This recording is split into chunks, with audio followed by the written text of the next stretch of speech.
Rochester, the sports leader, 95.7 FM and AM 950. The Fan, Rochester, an Odyssey sports station.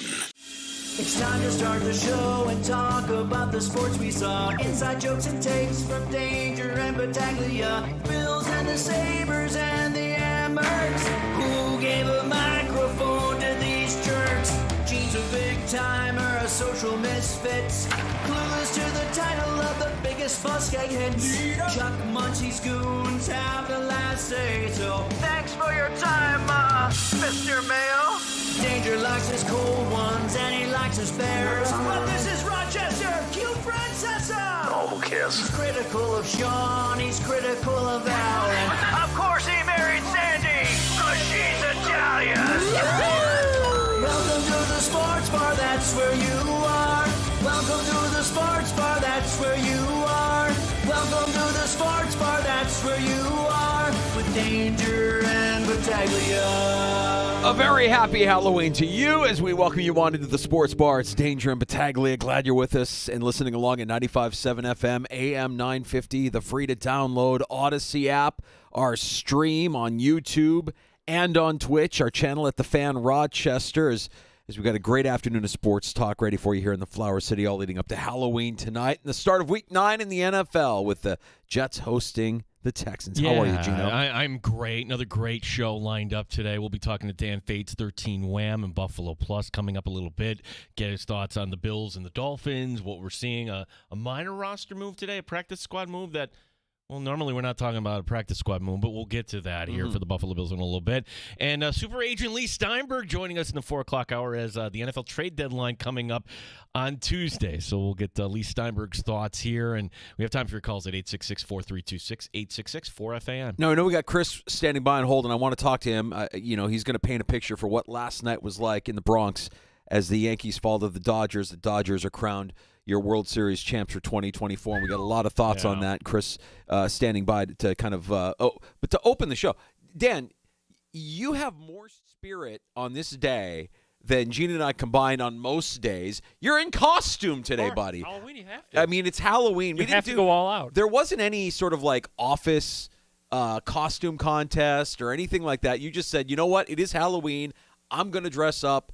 It's like almost like a Woody from Toy Story look that you got working I here. wanted to go cowboy style. I figured why not. And this is what I went with, and I think I look good. Yeah, it's a good look. It is a good look. I was going to say, anytime you want, you just show up with a little bit of Beskar armor, and you're the Dandalorian. I mean, like you can come up with Grogu, stuffed Grogu under your arm. It's an easy thing to pull off. But you went all out here with this cowboy outfit. I appreciate that. Well, you have to for Halloween. You might as well one day out of the year. Why not? Embrace it. Yeah. What would be the Dandalorian's best of all time? I think when you were Doug from Liberty Mutual Insurance. That was a pretty good thing. To the fact where they're tweeting out a photo of you and you're going national. What else have you been over the years here, Danny? Last year I was a referee. That's right. I'm trying to think of I've been like hockey players over years back. I probably when I was little, I was like a Power Ranger or something ridiculous. So full disclosure, I would have been Grimace this year had the Mets made the World Series. I made that promise, and they didn't make it, so I ain't dressing up today. Yeah. And I'm dressed in black, the color of my soul, so that's my Halloween contribution. Dan, happy Halloween, buddy. Happy Halloween, guys. Is there a favorite candy? We're going to do candy rankings later. I mean, I don't discriminate, but probably peanut butter cups. He's a peanut butter cup guy. Peanut butter's my thing, so. It's chalk. It is a chalky pick. It's like, you can't go wrong. Enjoy your day, Dan. Dan, thank you for bringing this. Appreciate that. Bring the Halloween spirit into the sports bar. That's the Dandalorian, our bounty hunter, the finest sound and audio in the galaxy here in the sports bar. Now, I got a text from a buddy from Long Island the other day. He's like, you got to talk to Chris. Chris works at Yankee Stadium, and he would be great to have on your show just to paint a picture. And Chris, I appreciate you calling in and spending some time with us. Now, you're with the Yankees, correct? Yeah, that's right. And you do the sound and the production for Yankee Stadium. Well, I'm part of the production crew, the scoreboard production crew, but I'm in charge of the audio. Everything you hear in the stadium comes from my board, and play a lot of the music. I play all the batter walk-up songs and play the crowd prompting music and all of that. So you hit the button when they go. Yeah, Yep, somebody that's strikes the out. PC Okay. Richards. Yeah. That's the PC Richards strikeout thing. Yeah, whistle. That takes some timing and coordination as well. I mean, you have your finger on the pulse of the energy inside of that stadium, man. That's a massive responsibility. And I guess I'm curious to know just how it felt last night. Paint a little bit of a picture for us here, because I feel like everything was going their way. You win Game 4. You have momentum going into Game 5. It felt like it carried. And then, of course, we're all going to talk about for years a disastrous fifth inning. Yeah, so you pretty much stated it perfectly. There was a lot of energy in the building early, even 2 hours before the game when the gates opened. A lot of excitement, chants, "Let's go Yankees!" All of this, and when they got off to the big lead and 3 home runs in the first couple innings, and all of a sudden it's looking pretty good. And all of a sudden that fifth inning starts, and by the time it ended with three errors, but really one was a misplay. It didn't count officially as an error, but just a brain gaffe for the pitcher not covering. And all of a sudden the place is dead silent, and only got loud when the Yankees started to stir. There was none of that, excitable, palpable energy leading into an inning. It was more of like the crowd sitting on their hands, waiting for something to happen. And we tried our best to pump some energy into the crowd, but it was one of those, like, they're only going to cheer if something good happens, because they were stunned. Yeah, I was just going to ask you, so, like, do you have any emergency kind of tunes, anything that, like, in an instance like that? And mind you, it was still a tie game. After all that happened, you're still tied. It still is anybody's game, Chris, but then I can only imagine you're like, oh, gosh, whatever your best play was in your playbook, did you reach into the bag at that point? Oh, we pulled out all the stops and played all of our prompters, and we had our video crew was putting out some pump up videos, and we did everything we could. And we're playing things now between each pitch, after each pitch. We're playing music and sound effects and all that, and that was not the case throughout most of the regular season. But that's something that's becoming more and more common around baseball now. It's more like an NBA arena sound, nonstop sound.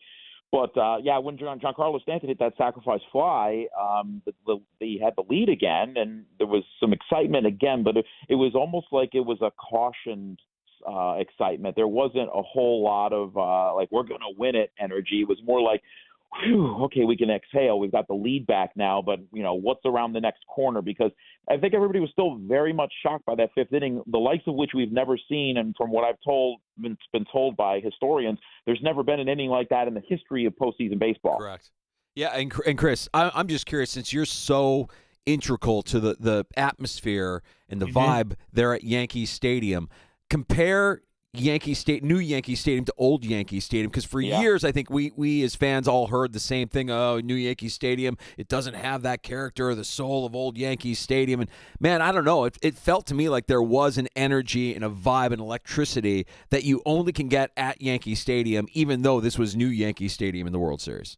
Yeah, so I do go back to the mid '90s with this Yankees organization. So I was there playing all the music during that run in the late '90s, and the only difference I will say is during the regular season it doesn't get quite as loud because the older Yankee Stadium was more It was a what's the word? It was just a cozier environment. The fans were right on top of the action. Here, not so much. So the sound kind of dissipates into the atmosphere more, where it was really oppressive, I think, for opposing players to come in and play there before. It's very loud on the big games.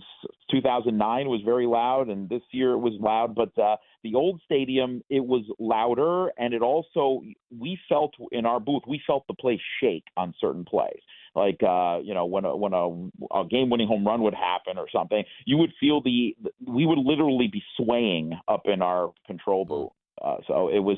We don't get that quite now because it's a newer stadium and it's not as rickety as the old one. But there was something special about that. I'd be remiss if we didn't have you here just to ask you a few stories here. Like when it comes to walk-up music here. Yeah. Like what's your favorite? Like, would you say like a player that really fit? Song.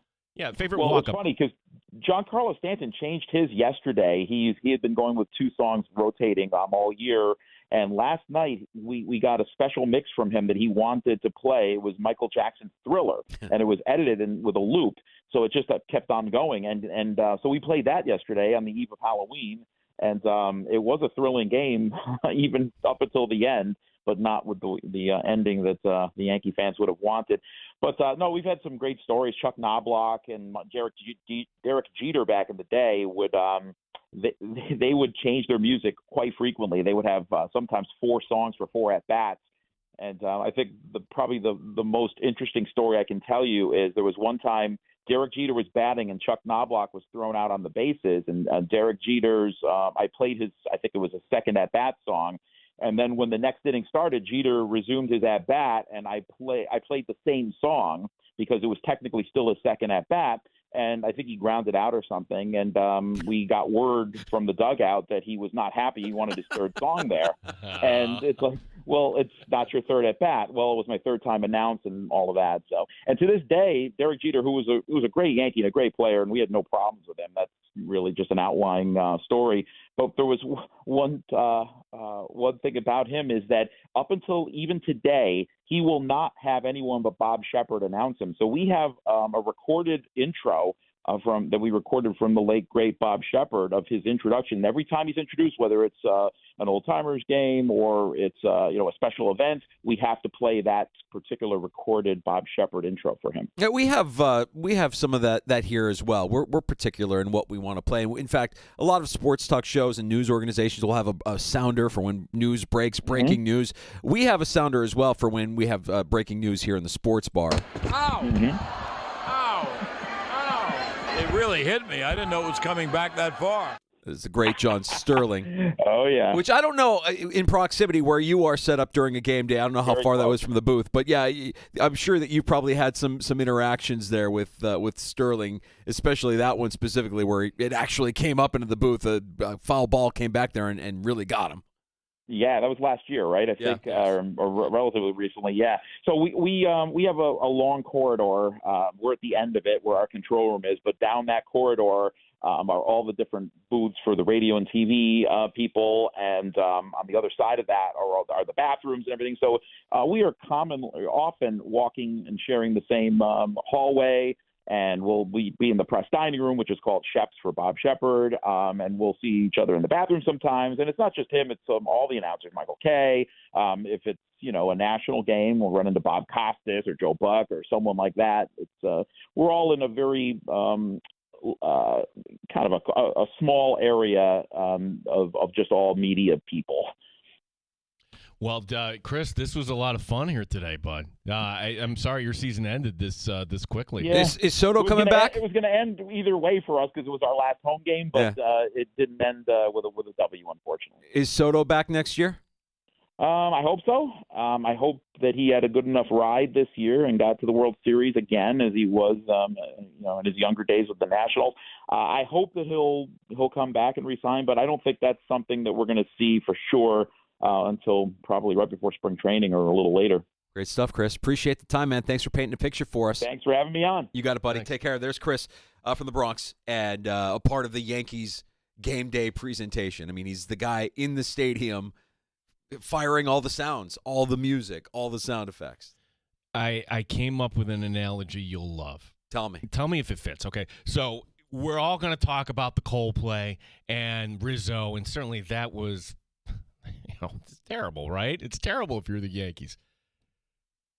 Let's go back to the beginning. And the analogy is this, because your favorite show, and one of my favorite shows is The Bear. Love The Bear. So for anybody who doesn't watch a show, there is this wise guy sort of character who is funding the restaurant that's being opened, okay? A character played by Oliver Platt. Yeah, Uncle Jimmy. Uncle Jimmy. A fantastic character, right? And it's getting ready for opening night, and Carm, the chef, sits down. He's in charge, Carm, but it's Uncle Jimmy with the money. And Uncle Jimmy's going to give him some advice. And his advice is this. And he tells the story of the Cubs, the Bartman year. When, hey, when you're running a restaurant, basically, you got to pay attention to the details. Let me tell you a story. Everybody gets on a Kid Bartman. That wasn't his fault. It was Alex Gonzalez's fault. What are you talking about, Alex Gonzalez? Yeah, Yeah, go back to the beginning of that inning. It's a lazy ground ball to short, and Alex Gonzalez, he's in between. Should I? Well, he tries to do something fancy, and he bobbles it. Well, that was the first mistake of many, capped off by the Moises Alou non-catch there. Don't be the person who misses detail. And then, as it turns out, spoiler alert, if you haven't seen it, Carm locks himself in the fridge. That's kind of bad. And Carm decides, I got to focus on the restaurant. He's breaking up with his girlfriend. So, danger. We're all going to be blaming the Bartman character in this is Garrett Cole, where, yeah, that's not really good last night.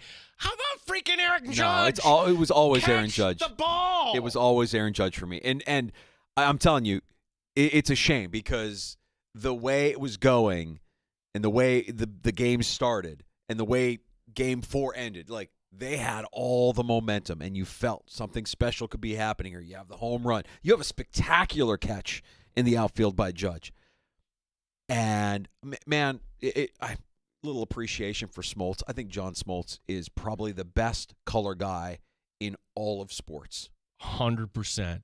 I know that's a little recency bias, but name me somebody who's better. I think the way his analysis, the way he paints a picture, the way he gets inside the head of the players that are out there and shares what they might be thinking or going through right now, man, that is so good. I get goosebumps just thinking about it. Like, knowing that Cole was out there laboring and wondering why Boone didn't come out there. It seemed like, and you know, how he fought through that and came out again the next inning. All of that was fantastic. But for me, it was always Judge. It was always Judge missing a routine play, and then what does that do to the rest of the team? It gets them all thinking like, whoa, what was that? That can't happen. We can't. Now you're tight. Now you're gripping, and you've lost focus. For that one split second, you lost focus, and therefore everybody starts to lose focus, and the floodgates are open, and you can't give the Dodgers 6 outs in the 5th inning, which is essentially what you did.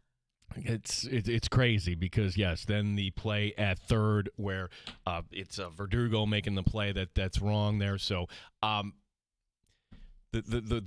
pitcher, that goal there, like what in Rizzo, and this was pointed out by Smoltz too. In basketball, you're taking a timeout. Like when everybody is gripping in that inning, why? And it wasn't Smoltz, forgive me. It was the sideline reporter there, Verducci, who pointed out, hey, why hasn't Aaron Boone actually gone out to the mound to try to settle things down? He's laboring. He might need just a little bit of a break. Well, sure, physically he's getting the ball over the plate danger, but then mentally that is the biggest breakdown of all time. I just wonder to myself if Boone knows something that we don't know. Like, we assume that because he's been out there and because that was such a struggle that inning, that Boone should go out there and calm him down or you know, check in on him, get that timeout that you're talking about. But then there's a part of me that also says, we don't know Garrett Cole. We don't know Garrett Cole's personality. Like, Garrett Cole could be telling Aaron Boone, yo, if you come out and wreck my rhythm, I'm going to kill you. Don't do it. Don't manage me that way. I got it. No matter what. If it's my mess, I'll get out of it, but don't. He might be that way. We don't know, right? And it wouldn't shock me if he or any alpha that's playing a sport would be that way. Like, I got it. We're good. If I screw up, I'll get us out of it. And don't bother me with it because you're just going to screw me up even more. Okay, that's fair. I'll listen to that, but can't tell me that wouldn't help things. I mean, it certainly would. It might have prevented what you saw there. And everybody is pointing the finger at Cole. Look at the play. Like, Rizzo doesn't even try. Yeah. Move your butt there, dude. Yeah, it's tough, man. And you can rest easy at the end of this 5-game series knowing that clearly the better team in this series won. The Yankees just weren't on their details. They were not on their details through this series. There were some managerial mistakes, to be sure.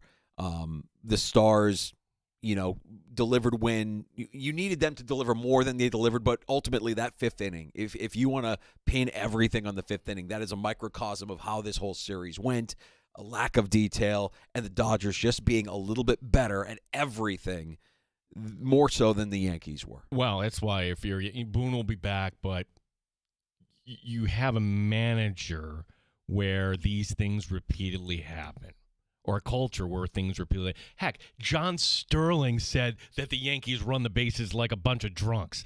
That's not some hot takey sports talk host. That's the voice of the New York Yankees saying that. Yeah.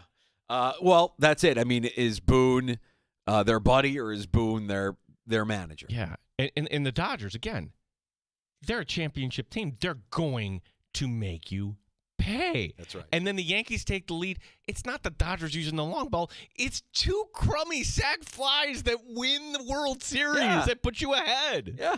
It's strategy, It's approaching things from through a different lens. I've been thinking a lot about golf the last couple of weeks. The last time I went golfing with my daughter, I enjoyed my time, but I really started to think, maybe I'm in my own head about this too much and I just need to simplify. Maybe if I only focused on hitting the ball 200 yards and not trying to crush it with every single swing, that I might actually be a little bit better. And with the Dodgers, I think they have the ability to crush, but they also have the ability strategically to do what they need to do. They play small ball when they need to play small ball. They get it done in just so many different ways. And even with Shohei Ohtani laboring through the end of this series, it didn't matter because just as a team, they were on their details and overall just a better team than the Yankees. And it's a shame because now you have to wonder, like, okay, what do the Yankees look like? Like, I'm serious about Soto. I'm curious. Where's he going? I thought for sure Yankees got to bring him back.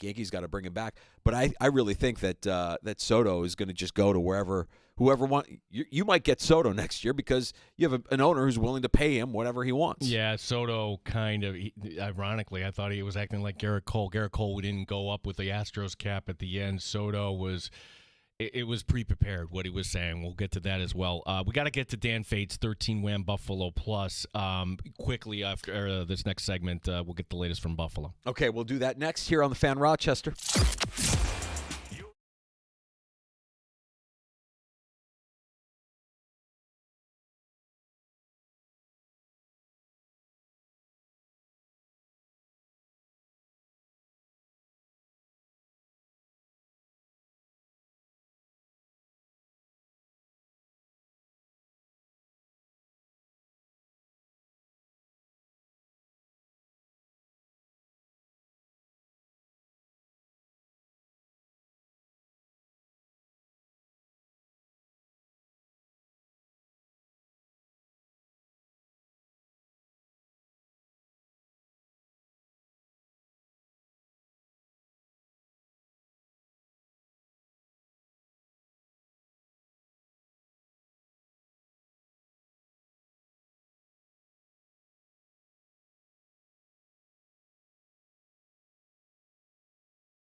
update. Bills making a practice squad move today, signing wide receiver Dean Cain to make room.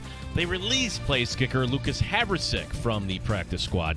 Josh Allen talking about those Dolphins. Make no mistake about it, they're a really good football team. Obviously, getting their quarterback back helps, especially on their offensive side of the ball, but they got some real playmakers on the defensive side of the ball. I know their record doesn't indicate it, but they're playing really good football right now, so we got to be ready for whatever they can throw at us. Got to have a good week of practice.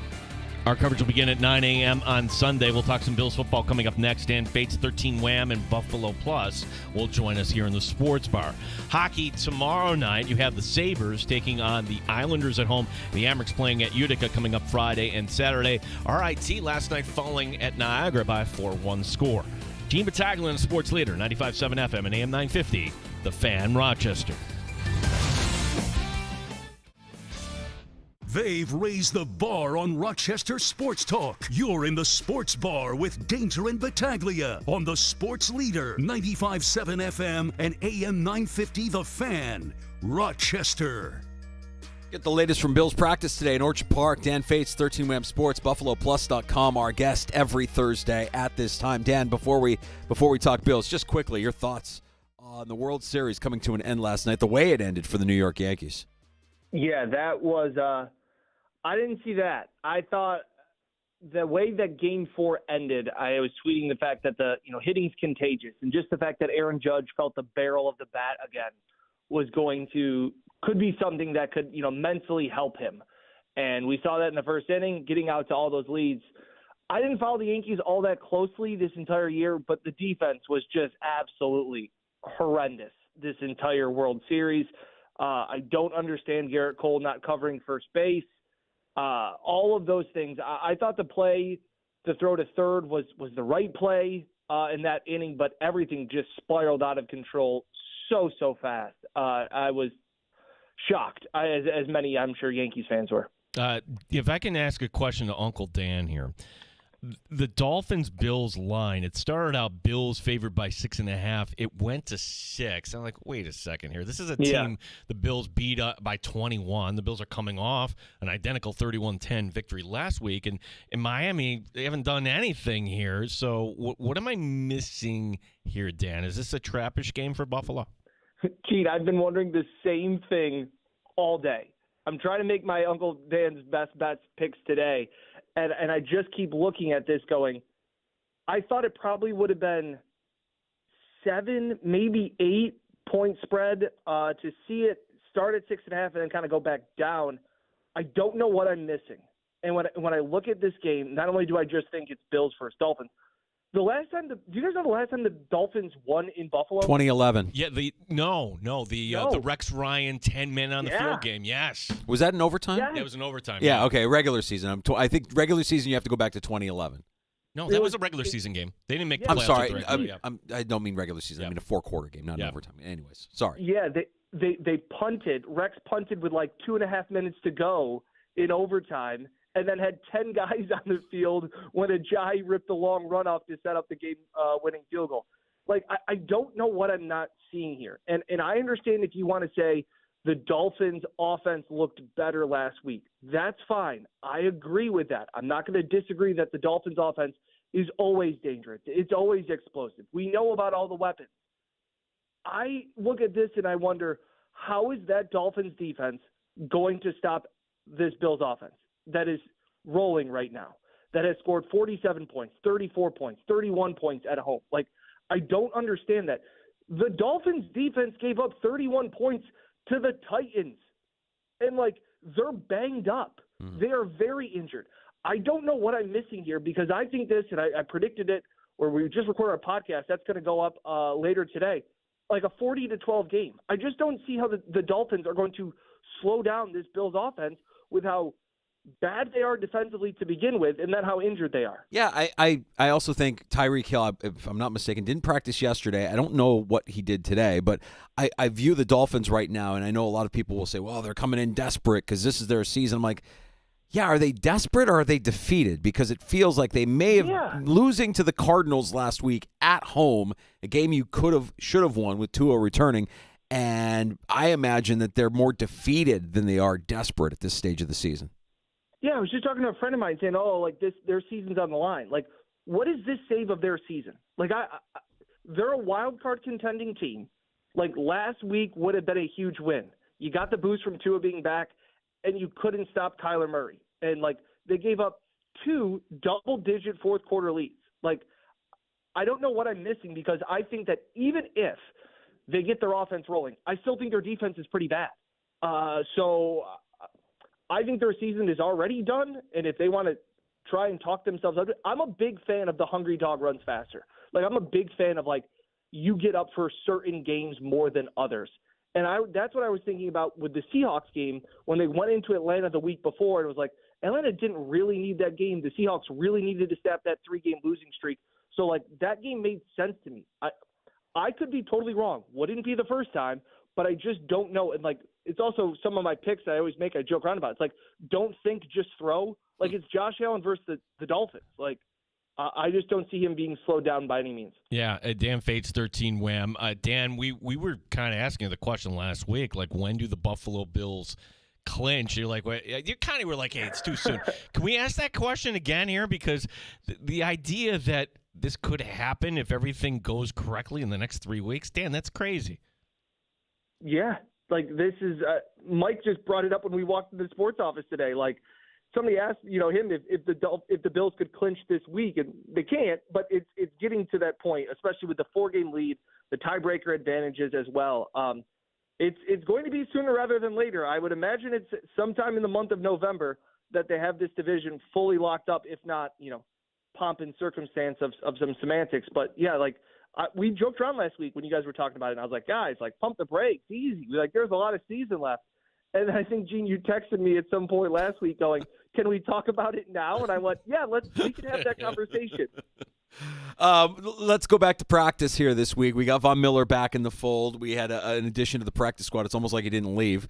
And we have some Bills getting healthier, getting back on the practice field. What can you tell us about what we've seen so far yesterday and today? Yeah, yesterday was a light practice. They didn't even have shoulder. They weren't even really in pads. So the one thing for me, and I even asked Taron Johnson, like, how is he feeling with his forearm? Because that's another, talk about how important he is. And he said that it's getting better each week, which I obviously expect him to say. But then I asked him, like, is it a healing thing or is it a pain tolerance? And Taron told me it's a pain tolerance. It's something that he struggles at times with pain of getting off of blocks. Now, he led the team in tackles last week in Seattle. Like, I think he's going to continue to get better. I'm not really 100% sure on where they are with Terrell Bernard. He talks about the frustration of not being able to be out there on the field. He said he watched the game at home. It was a very weird feeling for him because he stayed back to get 3 extra days of rehab, not having to worry about the swelling, trying to get that swelling down, not having to worry about flying. I think he's a coin flip, and if I really had to put money on it, I don't know if he plays. And then the other question mark will be Amari Cooper, who's played with was at practice the other day. Sean said he wasn't going to practice. He did do some limited work with the individual drills, but his left wrist, I believe it was left wrist. Yes, his left hand wrist was heavily taped. Like, it looked like he had like an oven mitten on underneath his wide receiver glove. So that's a little bit of a concern to me, but I think that you can take comfort knowing that even though Amari was on the field last week, he didn't really do much, and the Bills' offense still seemed to click and find their identity. So I think they are starting to find out who they are, their style of run. And we were talking about on the podcast today that the Bills, so many people think that to be a physical team, you need to run the ball. And I kind of pushed back at that because you guys know me, not a huge fan of running the ball, but the physicality is a mindset. And we saw that in the Jets game when Dalton Kincaid caught that first pass and like ran over a cornerback. Like, physicality is like the point of line of scrimmage that Sean McDermott always preaches. Because I would say that the Miami Dolphins are a really good team at running the ball, but they're not a physical team. So, like, I don't think those automatically have to go together. So while the Bills want to be more physical, they've shown they can be more physical. The wide receivers have been more physical, all of those things. They just seem like a more two-dimensional team because I've always said I don't want the ball out of 17's hands. So the fact that their offensive line has been so good, that they have this moxie, this persona, this aura of being a physical team, especially on the offensive line, I think has been big to finding their identity offensively. Bills just releasing the injury report. Everybody full or limited with the exception of Reggie Gilliam. So looks like maybe you'll have all your components. Dan, we've asked you this question various ways, but it's now upon us. Tuesday will be the trade deadline. What would you like to see here, if anything? Or do you need to make a move here if you're Brandon Beane at the deadline? I'd still like to see, I think I've said it a couple of times, I'm okay with the pass rusher. It's almost like you found Von Miller off the street, the way that he missed the last 4 weeks, the way Greg Rousseau has gotten better. A.J. Epinesa has played well. I feel pretty comfortable right now with the defensive line in that respect, at least on the ends.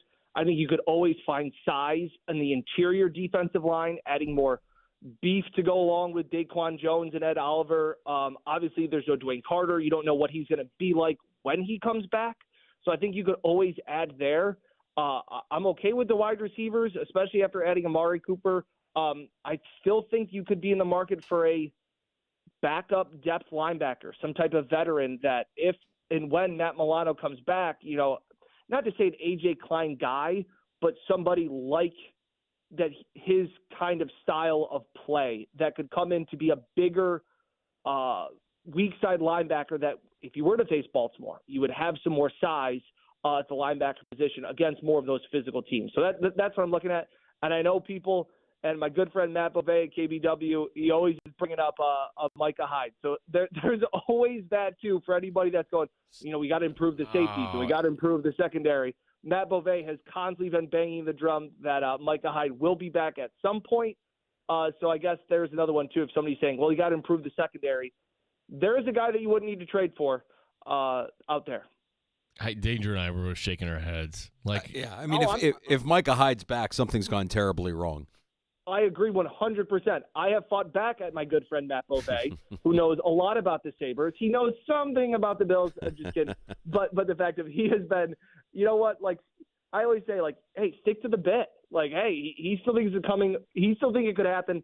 I've been pleased with Rapp and Hamlin for the most part. I've said before, they're not good enough to make up for poor linebacking play. If you leave them on an island, they will get exposed. But give credit to Bobby Babich and Sean McDermott for their, defensive schemes that doesn't ask them to do more than they can handle. Dan, part of the girl dad gang here in the sports bar, and I'm wondering if you're employing the candy tax tonight and what your go-to is. What are you reaching for first out of the hall? Not a huge candy guy. My daughter will eat anything. She's very excited. She's 4. Her cousins are coming. We have a new neighborhood. We got a new house. We're really going to try. My daughter's one of those kids that loves the idea of things. And then when it actually comes to it, she gets a little bit nervous. It's like dogs. She loves dogs. And then she sees one and she's like, I don't want to do this at all. So we've had some hiccups with trick-or-treating before. I think she's into it. I'm not a big candy guy, so she'll get whatever she wants, and then I'll steal a Snickers and a Twix. I steal everything.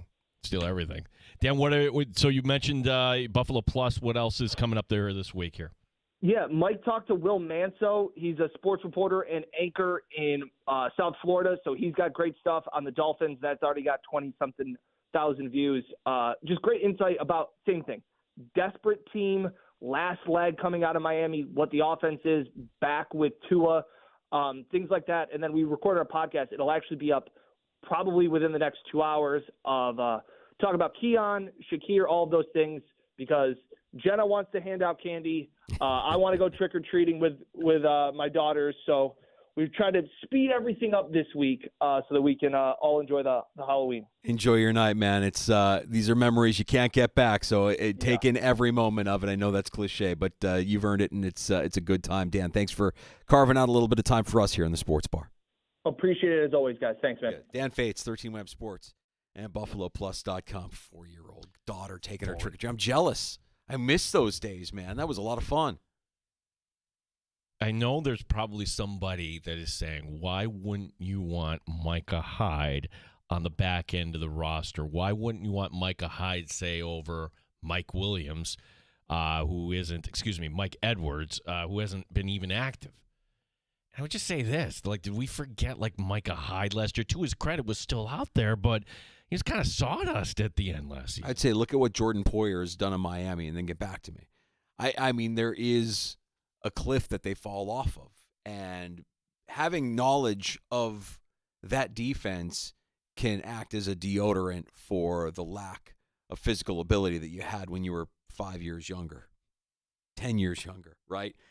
So I just feel like if that's the call, something's gone horribly wrong. There's an injury and you're losing somebody for the season.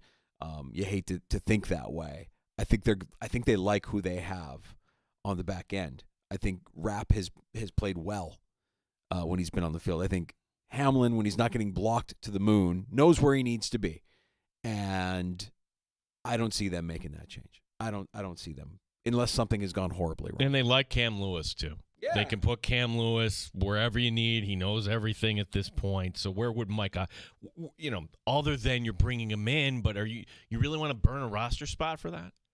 He could have been a coach. I'm sure Sean McDermott would have welcomed him. I don't think he wants to do that.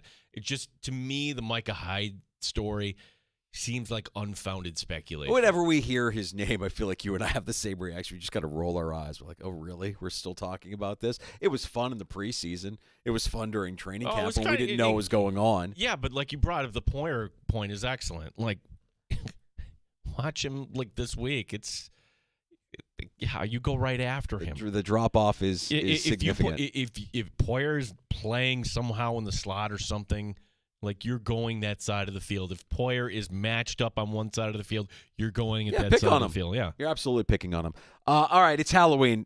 Candy ranking time. I shared my power rankings earlier today. Lots of controversy. Lots of candy takes in the world today.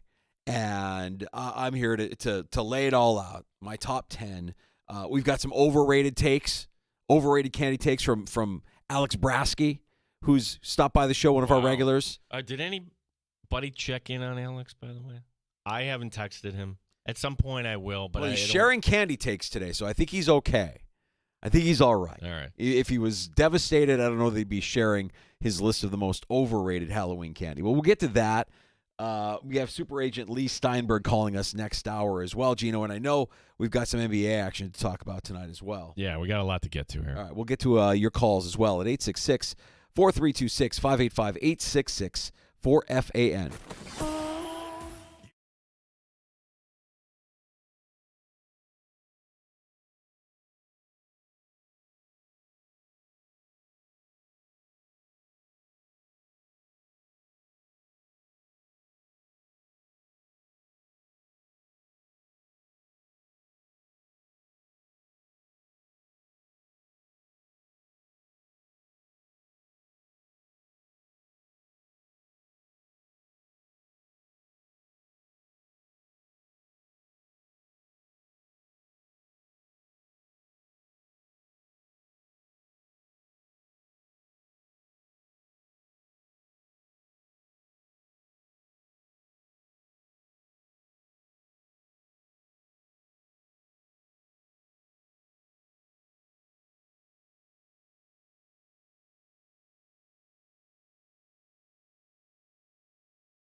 For all the audio that matters to you, download the Odyssey app today to listen to the sports leader, The Fan, Rochester. Hey, the sports equinox was fun while it lasted, wasn't it? We got, one good night on Monday with all 4 leagues in action simultaneously, and now it's over. I mean, I feel like I'll get at least one more good night out of the garage tonight with the kids coming by and all the trick-or-treating, and get Thursday Night Football on Prime. I'm watching the Jets just to see if they flame out against the Texans.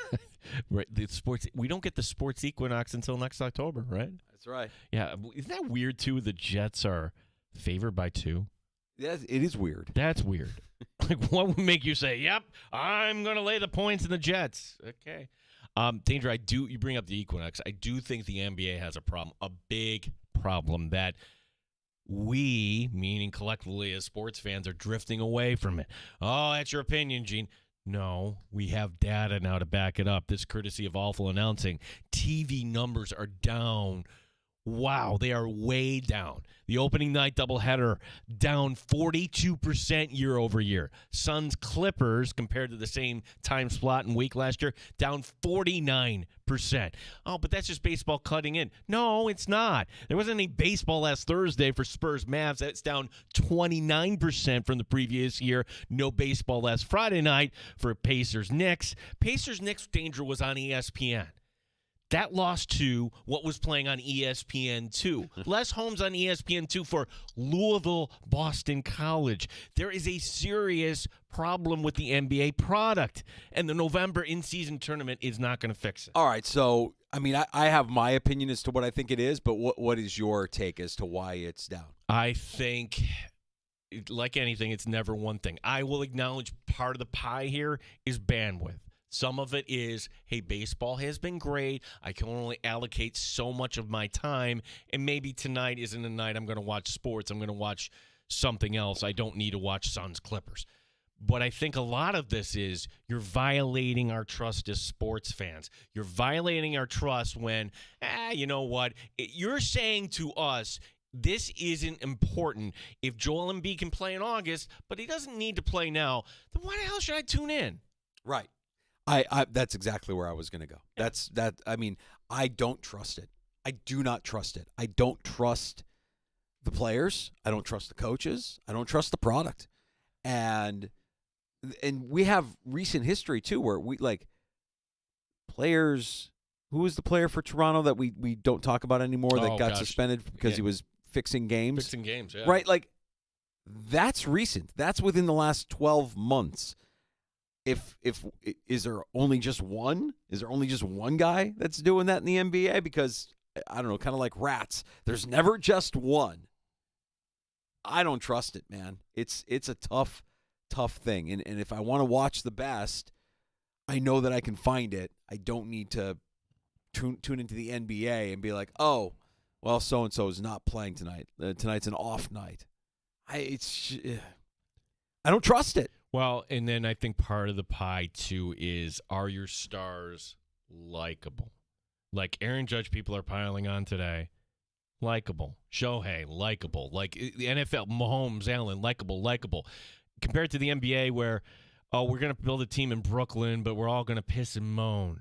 Or Ben Simmons, or whatever it is. Like, there's so many stars in the NBA that are, they can't hide that they're prima donnas. Right. Who would you say right now, if you could choose one in the NBA, who do you think is the most likable star? Ooh. I have a couple. The most likable star is the big guy in Denver. But he's not but he's not from here, so that's also. But I like Jokic. We like him in the sports bar. So what about Brunson? Yeah, but is he hasn't won anything. Well, he's a star. He's carrying the Knicks. Yeah. I mean, I guess I want to root for that. I want to root for guys like that. I want to root for guys that I know make those around them better through their play, through their actions, through their leadership. And you have some of that still smattered throughout the league, but the most part, I think it is just a bunch of me-first prima donna guys that don't want to go out there and work on back-to-back nights.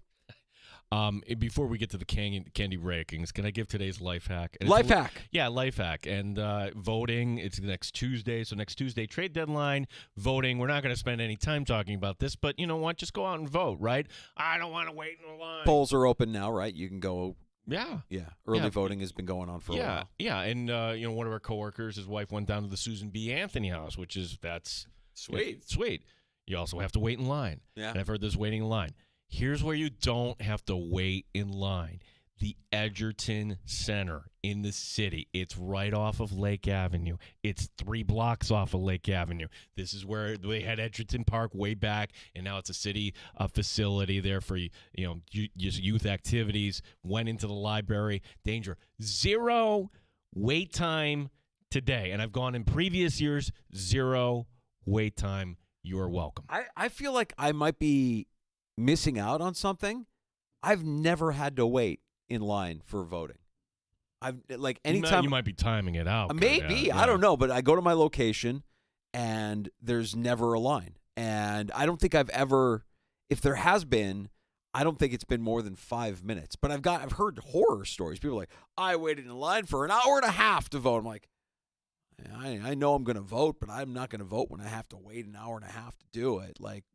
Maybe I'll just wait until Tuesday and avoid all the lines altogether. Or maybe the early voting allows me, a guy like me, to go in at the last minute on Tuesday and make my vote then when there isn't a line. My advice, because that's what Edgerton Center. So you're telling me that's where what was over there back in the day? The Edgerton Park Arena, where there's no monument, there's no nothing to say. The one's played an NBA team here. None of that. No, so it didn't happen.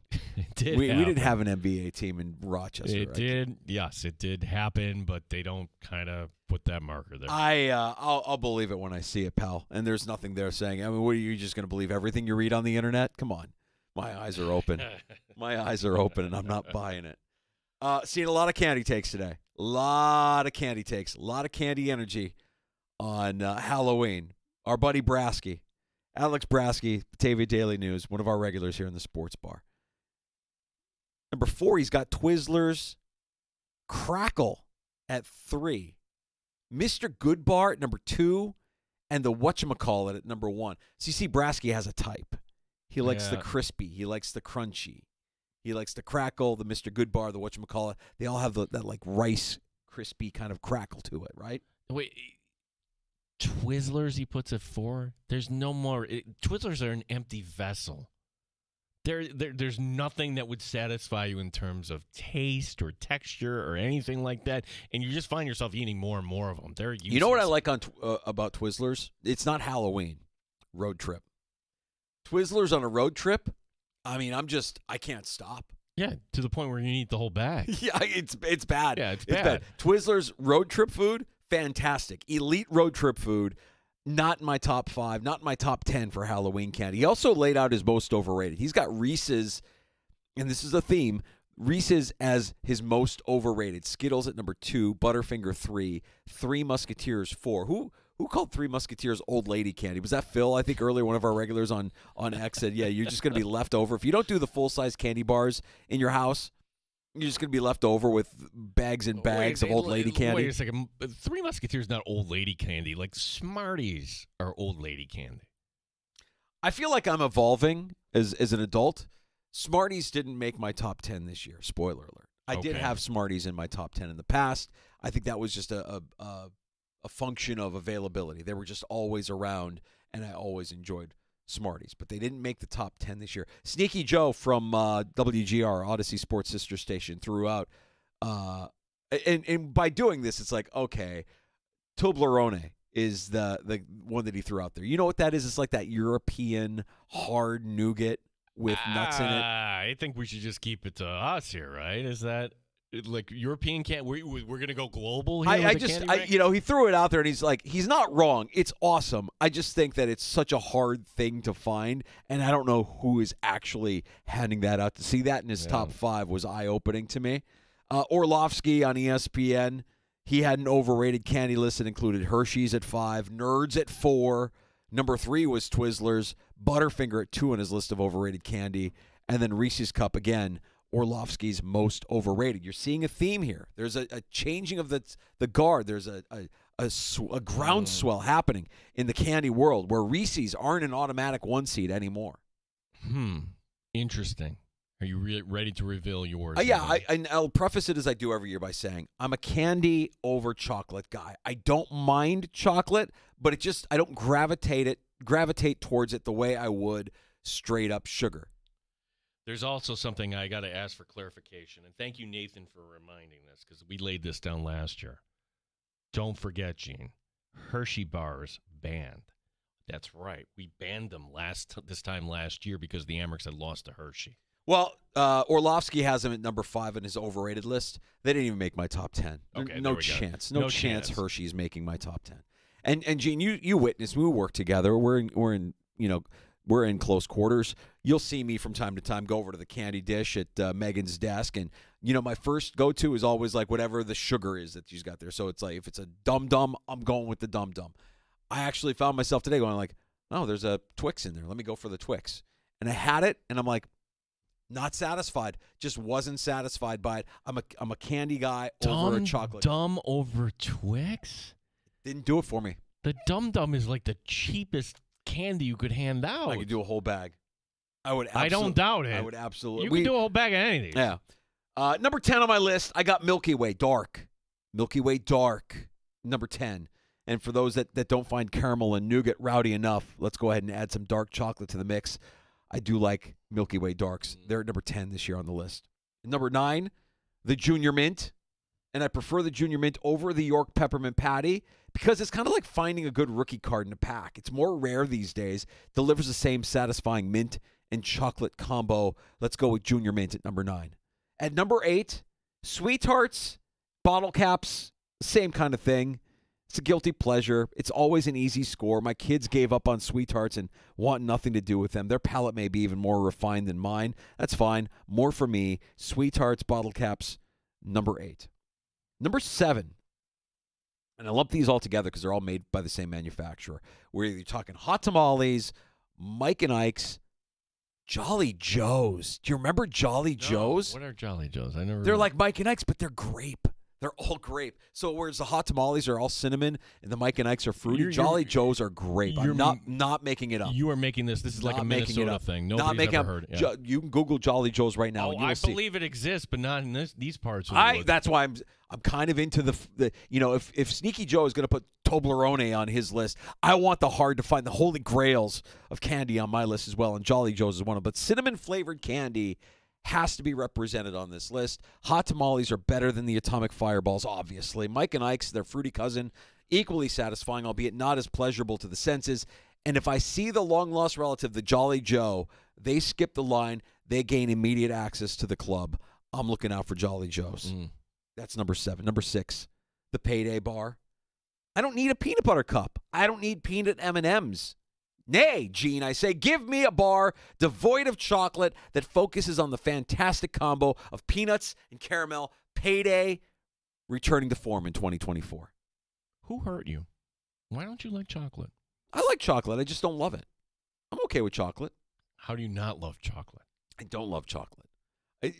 Don't worry, there's still some chocolate to come All here. right, on this list. I'm getting concerned. Yeah. Go ahead. Payday returning to form. You know what Payday is? Payday is almost like the Sam Darnold, kind of returning to form. You saw Sam Darnold in college, looked really good. Took a couple years, but he's back, returning to form. That's the Payday Bar, number 6. Payday is Tyrod. Like, okay, it's kind of like the backup. It's not your first choice. At number 5, Nerds. Nerds still on the list. Oh. It's like taking a 5-hour energy shot. Doesn't taste anything like the flavor that they portray. Let's face it. Grape-flavored Nerds don't taste like grapes. I don't care. It's satisfying, teeth-rotting, crunchy goodness. Nerds, falling back on the list. They're number 5 on this one. Number 4, we've got the Swedish Fish. This is our first gummy entrant in the list.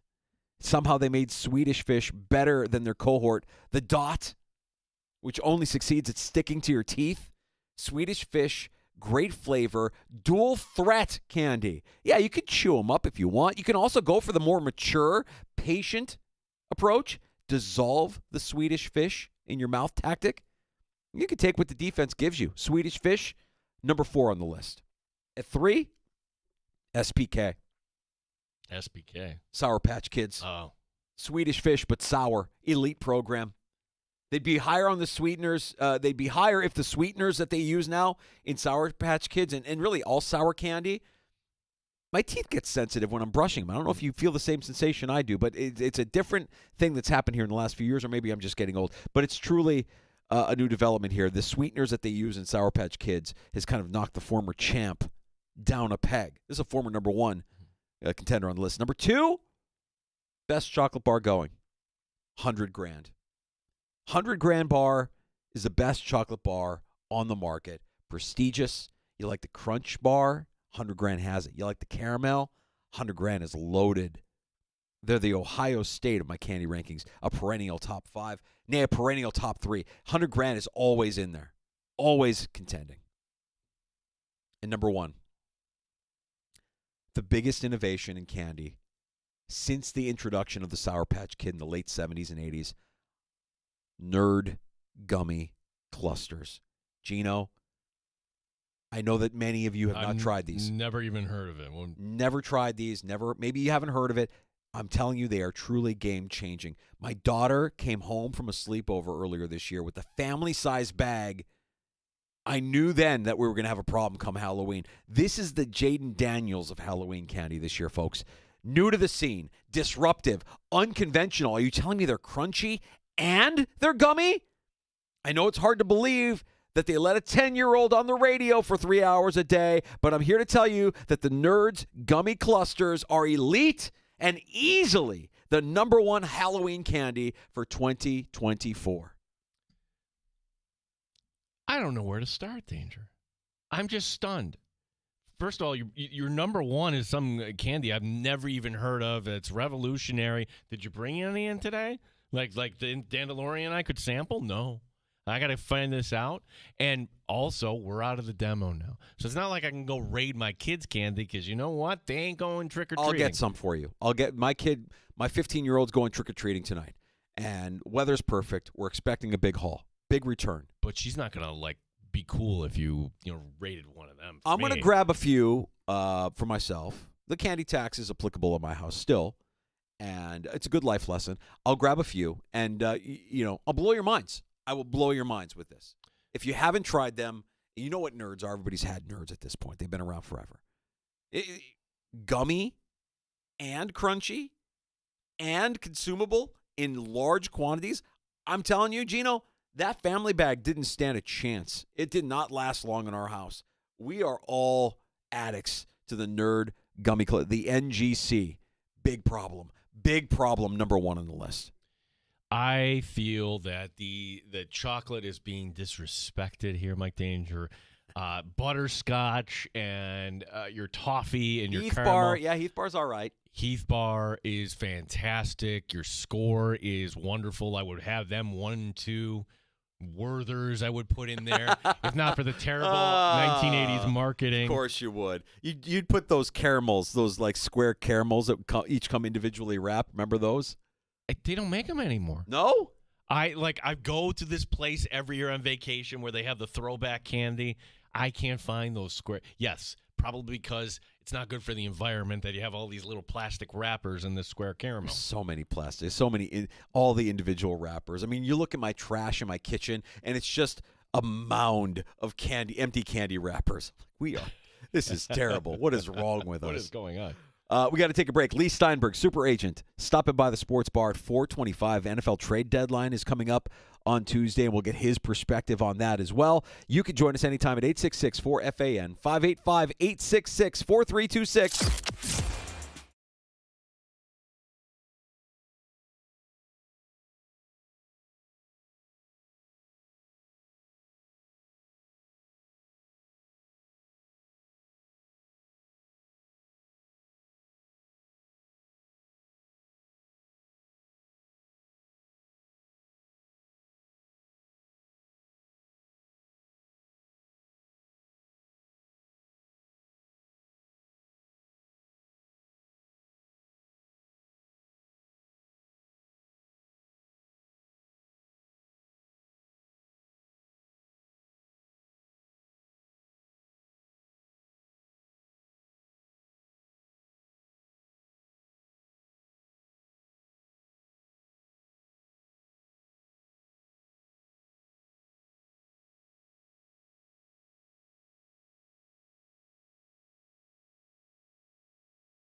9BF Rochester, the sports leader. 95.7 FM and AM 950. The Fan, Rochester, an Odyssey sports station.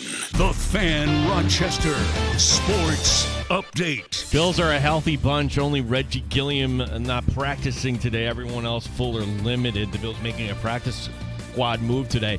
They're signing wide receiver Dean Cain, releasing place kicker Lucas Haversick. Josh Allen on getting Von Miller back. It's awesome. He was playing some really good football before, so getting him back and getting him ready to go and primed up, and he's got fresh legs, so that'll help. And I think that's going to be a huge boost for us. Bills Dolphins, our coverage will begin at 9 a.m. this coming Sunday here on The Fan. Week 9 of the NFL season begins tonight. The Jets are 2-point favorites at home against Houston. Sabres back on the ice tomorrow night. They wrap up a 4-game homestand as the Islanders come down to town. The Amerks playing at Utica coming up Friday and Saturday. Gene Battaglia, the sports leader, 95.7 FM and AM 950, The Fan, Rochester.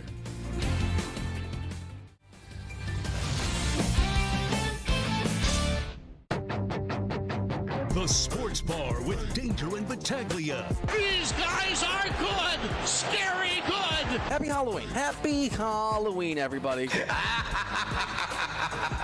What are you dressing up for us for Halloween? You. How about that? Oh, how flattering. Thank you. Mike Danger. You're in the Sports Bar with Danger and Battaglia. It is Halloween, right? Halloween. Gene is not wearing his Grimace costume yet. And the Halloween Candy Power Rankings, which we'll unveil for 2024. Gene Battaglia. See, this is the hot take factory. Who says Three Musketeers is a grandma candy? Okay, call me grandma then. Now I'm the grandpa. I give my grandchildren butterscotch. I actually like Werther's. The butterscotch is delicious. Buffalo Bills football. It's a World Series win for LA. LA. 95.7 FM and AM 950 The Fan, Rochester. I feel like I've stirred up a hornet's nest. I have friends telling me to delete my take, delete my power rankings. Horrible list. I agree. Inexcusable. I agree. I prefaced it by saying I'm more a sugar guy than a chocolate guy. I know that a lot of people look forward to the chocolatey goodness of Halloween, and you like your Reese's cup, you might like your Snickers, it's your Twix. It's just, for me, it's still sugar over. It's not completely devoid of chocolate. There's a couple of chocolate items on there. I have people telling me that Junior Mints deserve better. I have people telling me that it's blasphemous to lump in hot tamales with Mike and Ike's and Jolly Joe's. Just atrocious. Just get them off the list. Delete the list. Won't do it. And if you haven't tried the Nerd Gummy Cluster yet, I'm telling you, this is a breakthrough in candy innovation. Life-changing.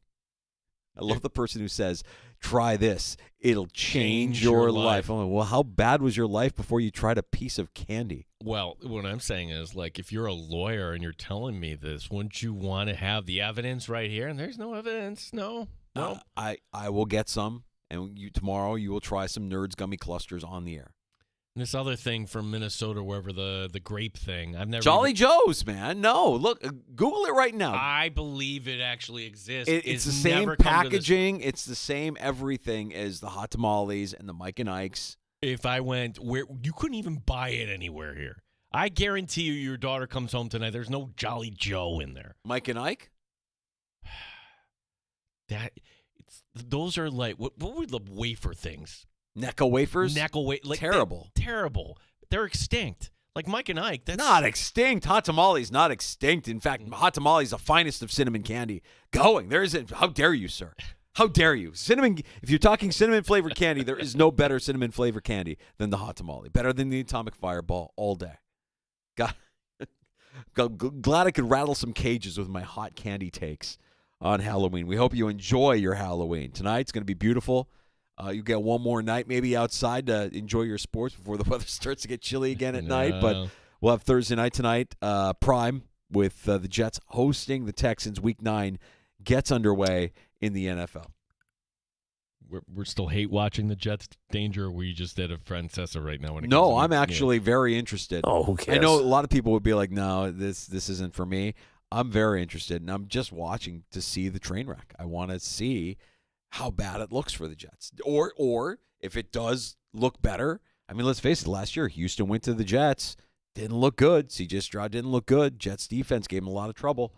If that happens tonight, I want to see that too. I want to see what's left of this New York Jets squad. Well, we talked earlier with Dan Fates. Like, wait a second, and Dan was in total agreement. Like, this Bills Miami line looks weird. I would have thought 8.5, 6. It's almost like Vegas is saying, "Hey, moving towards Miami." Yeah, come bet Buffalo. Okay, and like that's fishy. Jets favored by 2. Who should the Jets be favored in this league?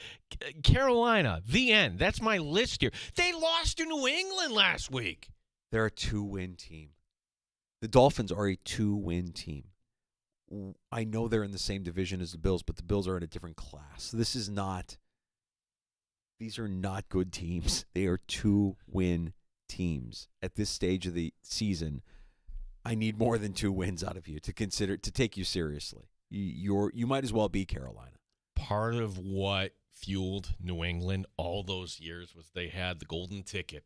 Here's your playoff ticket. You're in the AFC East. Who's going to rise up? And sure, the Jets for Rex Ryan were kind of interesting, but the Bills not relevant.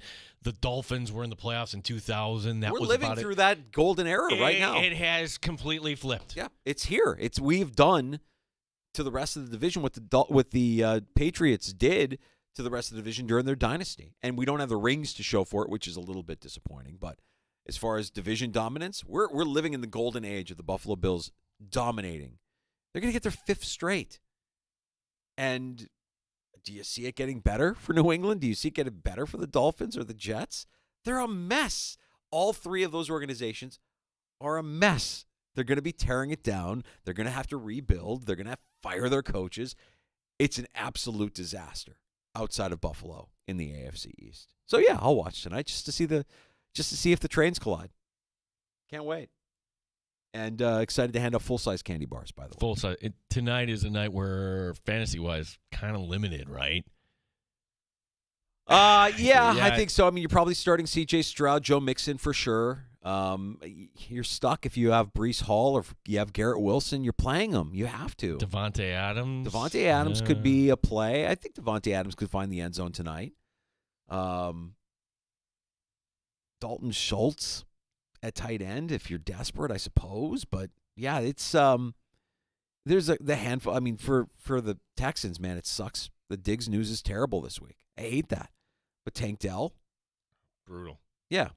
Lee Steinberg, super agent, is going to join us next in the sports bar. Love having Lee Steinberg on for his wisdom, his years and years of experience in handling multi-million deals and some of the most high-level athletes you've ever heard of.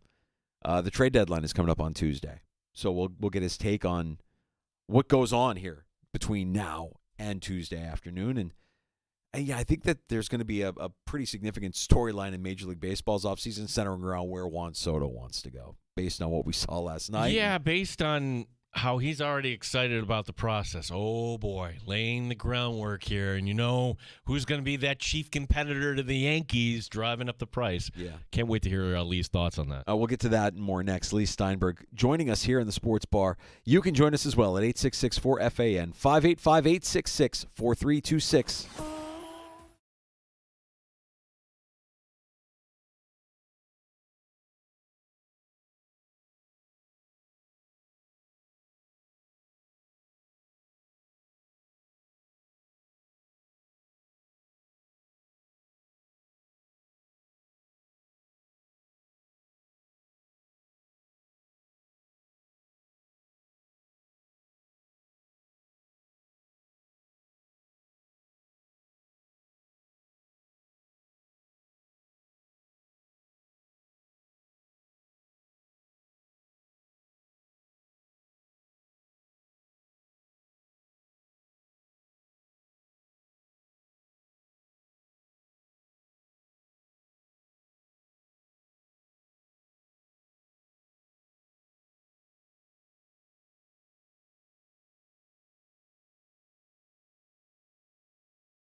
97 FM and AM 950 The Fan, Rochester. We get to have these conversations with guys like Lee Steinberg, Gene. Sometimes I have to pinch myself and say, like, what, Right, yeah. what world are we living in? This is what a gift to be able to talk to Lee Steinberg here in the Sports Bar. Lee, it's great to have you back on with us, and I know you're a fan like we are, and I have to imagine that you were paying attention to what was going on there in the Bronx last night. How did you think the World Series played out here? What were your thoughts? In 1958, the Dodgers came to Los Angeles, and we all fell in love with them. There was a thing called transistor radio, which people won't remember, but it was a little plastic unit that you could listen to baseball games on, and I had Vin Scully's voice selling me on the Dodgers, and we would go to sleep at night, and your parents would put you to sleep, and then we'd get the little transistor and listen to the Dodger games. And basically all of Southern California fell in love with the Dodgers. They marketed it like it was Des Moines, Iowa. And so I couldn't be more thrilled. I remember the first one in 1959. And anyway, the Dodgers had this pattern where they would play incredibly well during the regular season, and then they would get to the playoffs, their pitching would fall apart, they'd stop hitting, and this seemed to happen year after year. So it was getting like Lucy and Charlie Brown and the famous Peanuts, where she keeps picking the football up and he goes plop on his back. So we couldn't be more thrilled. Lee, congratulations to you and every Dodger fan.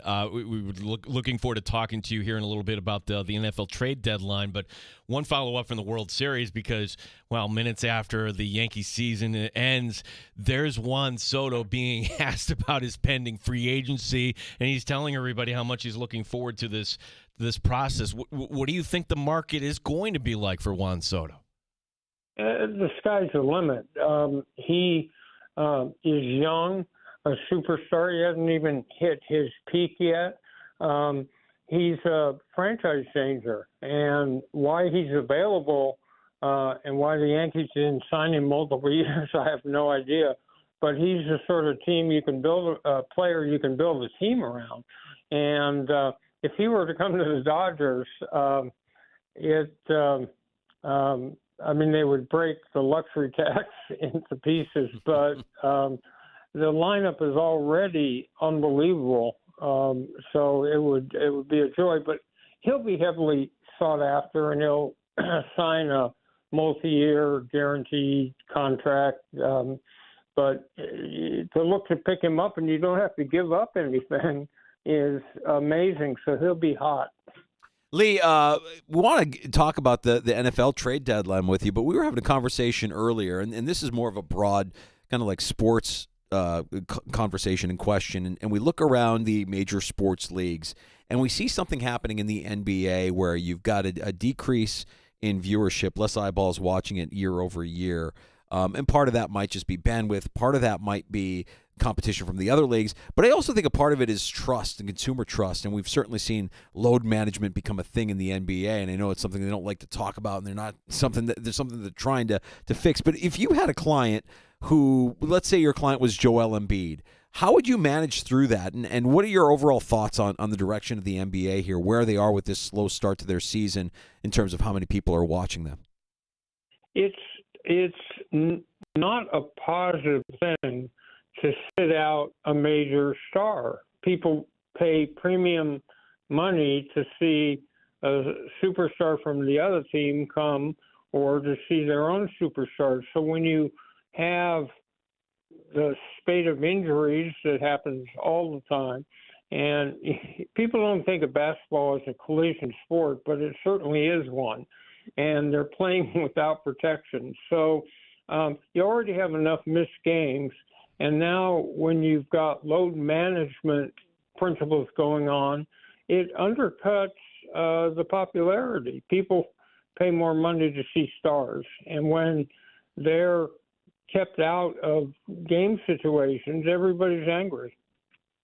We're talking to Lee Steinberg as the NFL trade deadline coming up on Tuesday. And Lee, what role does the agent play when it comes to these sort of deadline moves here? And for example, Devontae Adams, we all knew he was on the block. The Raiders said so that couldn't have been a surprise. But when you were dealing, would teams give you a heads up? Would they ask for permission? Would there be teams that would just catch their clients off guard completely when it came to this day? So part of good agenting is to be looking forward in every client situation for what might come and to try to be ahead of the curve. And if you have a player who's disaffected and just thinks that his future's gone, the first thing you try to do is get him to meet with the coach, express whatever his concerns are, and try to work it out where it is, because too much change can be upsetting. And if that doesn't work, and if there's a consensus that the player ought to be moved, then I would like to be as involved as possible in brokering that trade behind the scenes and get permission from the club to talk to other teams. I'd like to be part of that process because I think football is situational. And see, if you can hit the ball in Yankee Stadium in baseball, you can probably hit it in Dodger Stadium. But if you're a great player for the Jets, you may not fit with the Rams and the way they conceptualize and play football. So I'd like to be as involved as I could be. And what I do is get a player to sit down and make a list of priorities. How important is being on a winning team? How important is the system they play?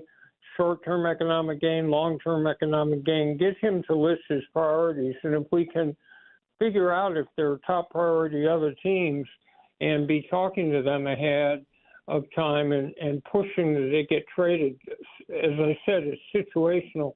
A guy like Sam Darnold washes out with the Jets and washes out with the 49ers and washes out with Carolina, and here he's lighting it up in a different system with a different team. So you'd like to be ahead of the process. So it's interesting because I always hear, players say things like, well, I just wanted to be in a situation where I can win. And every time I hear that, I'm like, you're lying. You just want to be in a situation where you can make the most money. I mean, how much does that factor into the idea that you're going to a situation where you can win? Is it really only about the money? And when you're a player like, let's just say Nuke Hopkins, DeAndre Hopkins, who just gets traded to Kansas City. I mean, look, who knows what his future is like in Kansas City, but we know one thing. The Chiefs are going to win, and DeAndre Hopkins is going to be there for those wins. So on that list, as I said, you would prioritize how important winning is. Back in the first year of free agency, I had all the way back in 1993, I had a player named Tim McDonald. And so it's the same process in free agency or trade. You're looking for what's on his values. And his first priority, because he knew he'd get paid a lot of money, was winning because they hadn't won at Arizona. His second was being closer to his family who lived in Central California. And it came up that there were a number of different teams in the mix, but the 49ers, who at that point were at their height, became interested. And he was able to say to me, get me the best deal you can from the 49ers, because they were the closest to his family and they won.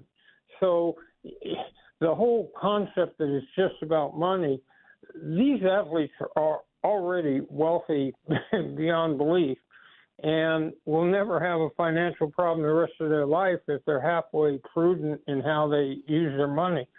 So you'd be surprised that winning is a high priority. These are the most competitive human beings on the face of the earth. They would try to beat you in tiddlywinks if you were playing, and losing just gnaws at their soul. Lee, if I can ask you about one client you represented that I think certainly has a tie-in to Western New York. You were the agent for Drew Bledsoe when he got hurt. And if I'm wrong on this, correct me on any of this, where he gets hurt, Tom Brady takes over, and it's widely known that Tom Brady is going to be the quarterback of this team. But Drew Bledsoe, my gosh, he's a talented guy. He gets traded to Buffalo. I mean, Lee, we could have thrown a parade for Drew Bledsoe. It was so exciting there.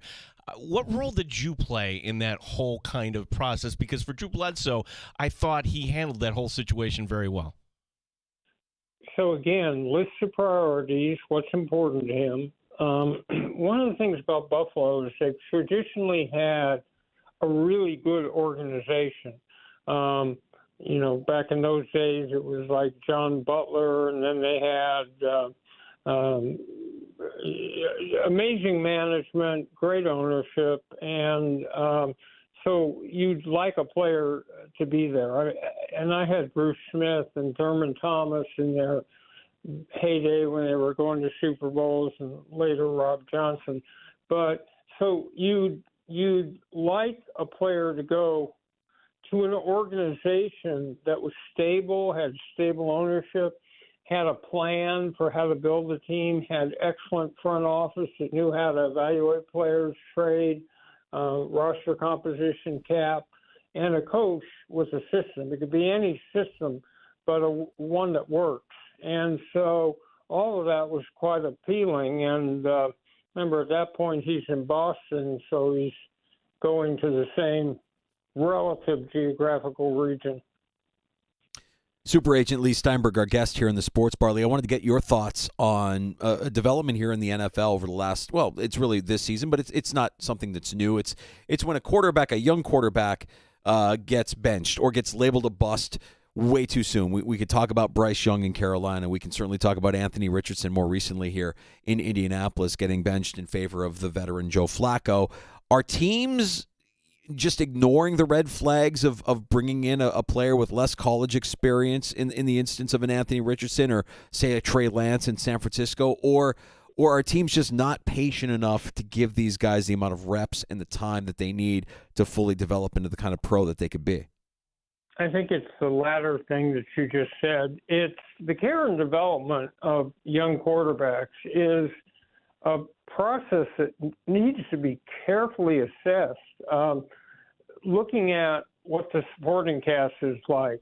Now, I would like to remind you that I represented Troy Aikman. His first year, he was 1-15. Right. Okay, and threw a lot of interceptions. Now, and 3 years later, they win 3 out of 4 Super Bowls.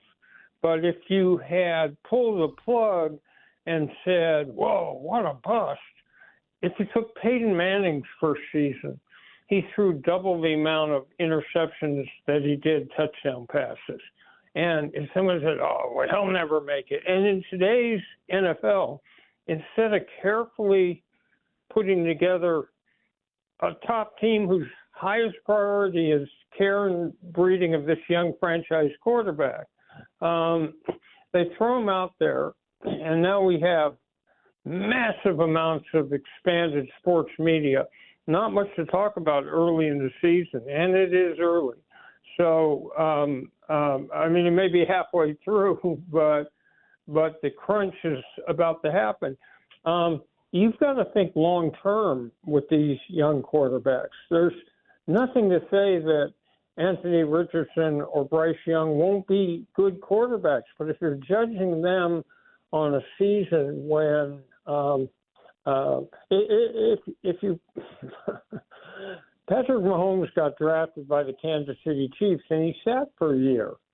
We're not sitting these quarterbacks anymore.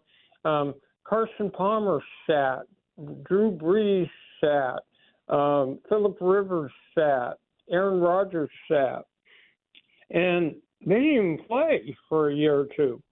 So when you throw the quarterback out with a team that was in draft position, so they had a poor record the year before, and you rush to judgment, it's just a mistake. No one will flourish. What happens is when you bench that quarterback, yes, maybe it gives him time out, but it destabilizes his relationship with the team. The veterans start doubting him. And now you have all this social media that prematurely judges quarterbacks, and they're getting ruined. Aren't you glad, Lee, that social media didn't exist back some 25 years ago when you were dealing with all this? Well, I still deal with it, perhaps in a more limited way.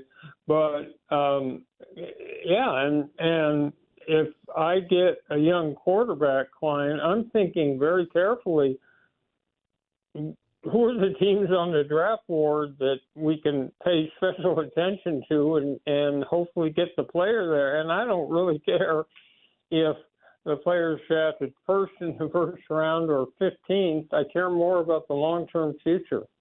Lee, we know how precious your time is, and we can't thank you enough for carving out some for us here this afternoon in the sports bar. Hope we get the chance to talk again real soon, bud. Thank you for the time.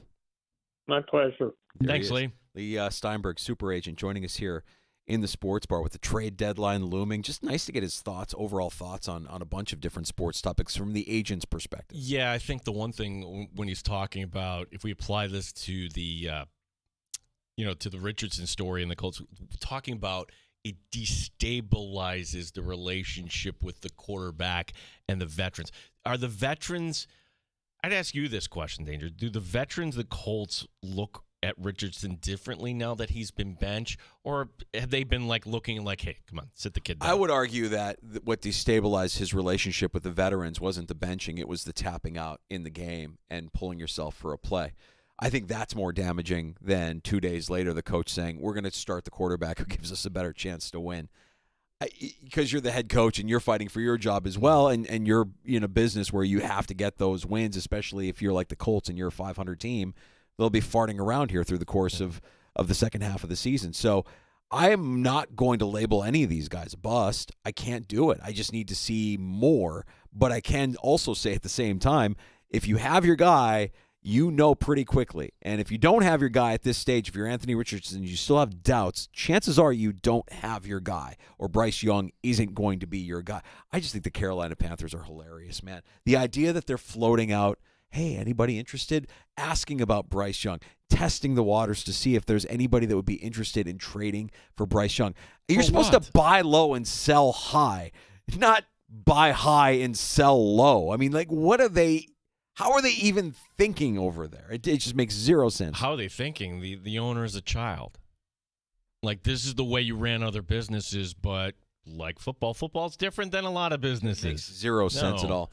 We're going to take a break, come back. Bills practice injury report from today. The Bills may be getting healthier. We'll explain. And we have happy hour coming up as well, 866-4326. If you want to join us, 585-866-4FAN. You're listening to the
Sports. You've come to the right place. 95.7 FM, The Fan, Rochester. Got some breaking news in the sports bar here, Danger. Breaking news. Ow! Ow! Ow! It really hit me. I didn't know it was coming back that far. This is according to Andrew Marchand of The Athletic. That's where he's at now. Bob Costas will no longer call play-by-play in baseball. Whoa. He is stepping aside. He will still be a contributor to the MLB network, but Costas says he will no longer be calling Major League Baseball games for the MLB network or TBS for that matter. It was only, the past series against the Royals, a divisional series where we all wondered, oh my gosh, how much do we have to be subjected to this guy? Bob Costas, by the way, is 72. He's 72. Looks like he's 52. Right. Credit him on that. But, and this was a divisive topic earlier this month, was it not? Was it divisive? Because I thought he was universally not enjoyed. Not enjoyed by us, but there were Michael Kay and other people waving their finger at us that we don't know what we're talking about. Well, I will say this. There's something to be said for his longevity. There's something to be said for his ability to still do it at a high level, which he does. But I think I think what led him down this path where he wasn't in front of us week in and week out the way he was in his prime is that it became more about him and his desire to pontificate or his desire to share a story that's kind of irrelevant to what we're watching at any given time. So, I mean, he's still good at what he can do, but didn't quite evolve, I think. Well, is it a retirement? The decision to retire coincides with his current contract coming to an end. There you go. Okay. Let him exit. And I'm sure he's done fine for himself through the years, more than fine for himself through the years. So, how much is enough? He's probably okay. I'm not too worried about Costas. I am a little bit concerned because he keeps dropping names everywhere I look. But I'm at the White House for the Presidential Medal of Freedom ceremony. It's toward the end of Barack Obama's second term. And Vin Scully is receiving the Presidential Medal of Freedom. And he and his wife, Sandy, were kind enough to invite me and Jill to come to the ceremony. So we're hanging around before it begins.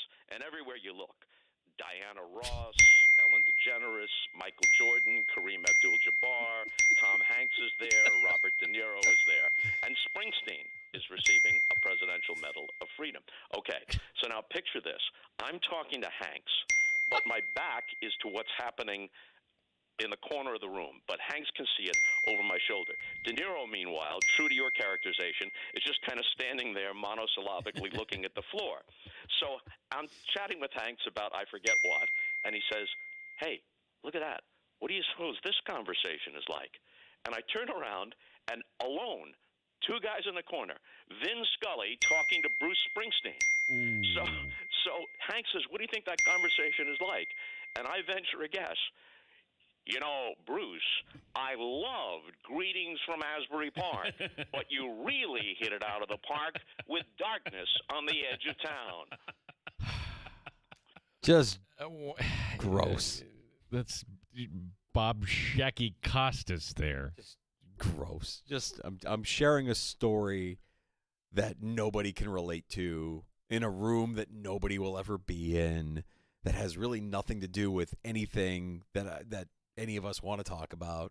Let me just drop all these names. Everywhere you look, name drop. And I'm talking to Hanks, and I'm talking to, and he's talking to Scully. Okay. Yeah, we get it, Bob. We get it. You know a lot of important people. Good for you. It just kind of comes off that way when he calls a game. Like, it's not really about the game as much as it feels like it's about him. I have a story that I need to share with you. You have these stories, and they're great stories, but, man, can you shelve that story for a podcast? Because right now the game is in the balance, and you're going on about some uniform that good run, obviously, and one of the best to ever do it.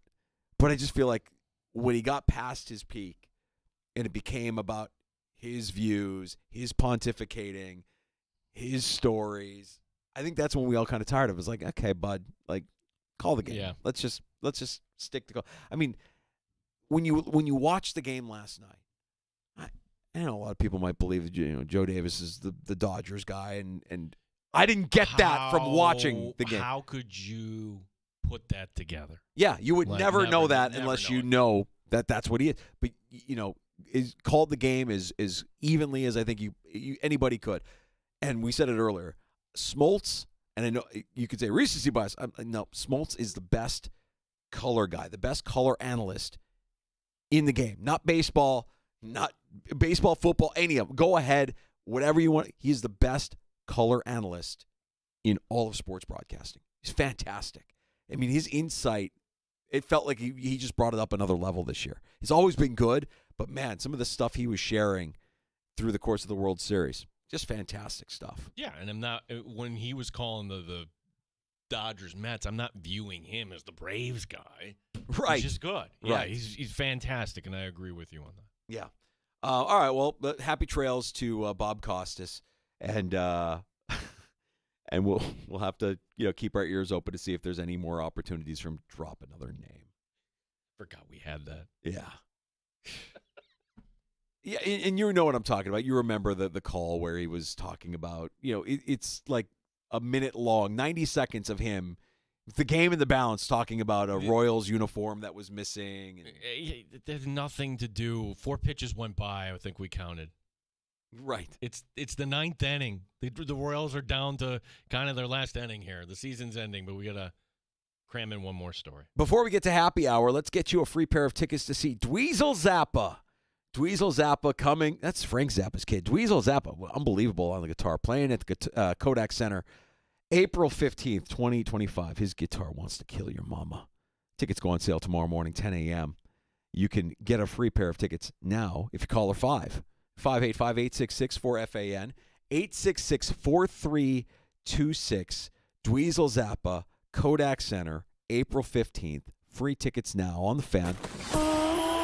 You're listening to the Sports Bar with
HD2 Rochester. And streaming online and in the Odyssey app at The Fan Rochester. The sports leader, 95.7 FM and AM 950. The Fan Rochester. An Odyssey sports station. The Fan Rochester Sports Update. Reggie Gilliam, the only Bill not to practice today. Everyone else was either full or limited. The Bills did make a practice squad move today, signing wide receiver Deion Kane, releasing place kicker Lucas Havrisek. Josh Allen on those Miami Dolphins. Make no mistake about it, they're a really good football team. Obviously, getting their quarterback to a back helps, especially on their offensive side of the ball, but they got some real playmakers on the defensive side of the ball. I know their record doesn't indicate it, but they're playing really good football right now, so we got to be ready for whatever they can throw at us. Got to have a good week of practice. Coverage will begin at 9 a.m. on Sunday, and then we'll have the call. Chris Brown, Eric Wood, and Sal Capaccio at 1 o'clock. Week 9 of the NFL season begins tonight. It's the Jets hosting Houston. New York a 2-point favorite. Sabres in action tomorrow night. They take on the Islanders. The Amherst this weekend, Friday and Saturday, playing at Utica. Gene Battaglia and the sports leader, the Fan Rochester.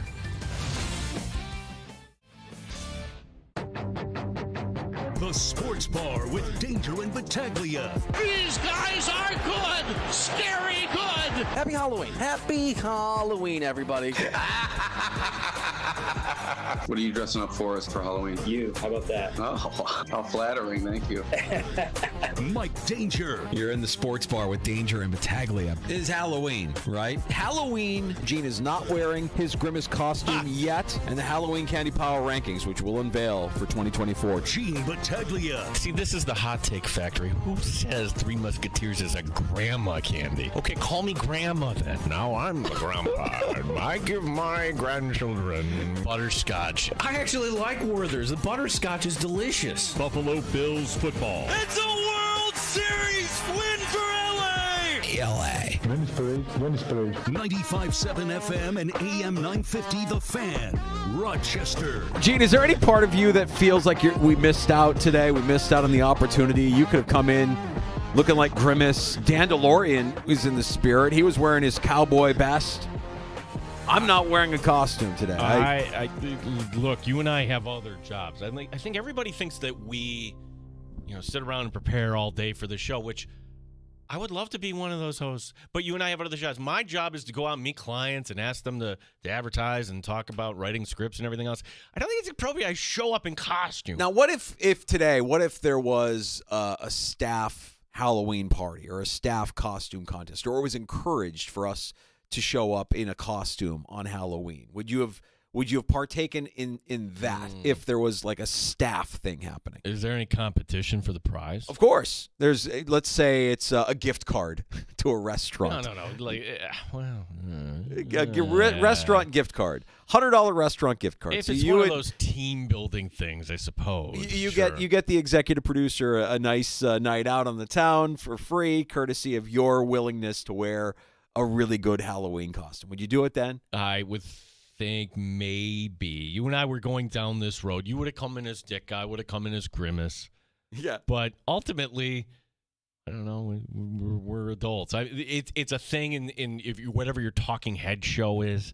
They all dress up. Maggie and Perloff, they dressed up today. Right, but we don't have it. We're on camera now too. I mean, our YouTube channel at the Fan Rochester. We do forget. Like if maybe next year we vow. We make a vow. We put a pact in blood. And we say we're going to be creative and we're going to wear something for our YouTube watcher, our YouTube viewers on our YouTube channel. I would have dressing up as Seth Appert would have been fun. Ooh, Lego hair. Last year, Lego hair, the blue suit, glasses. Sure. Yeah. Who else?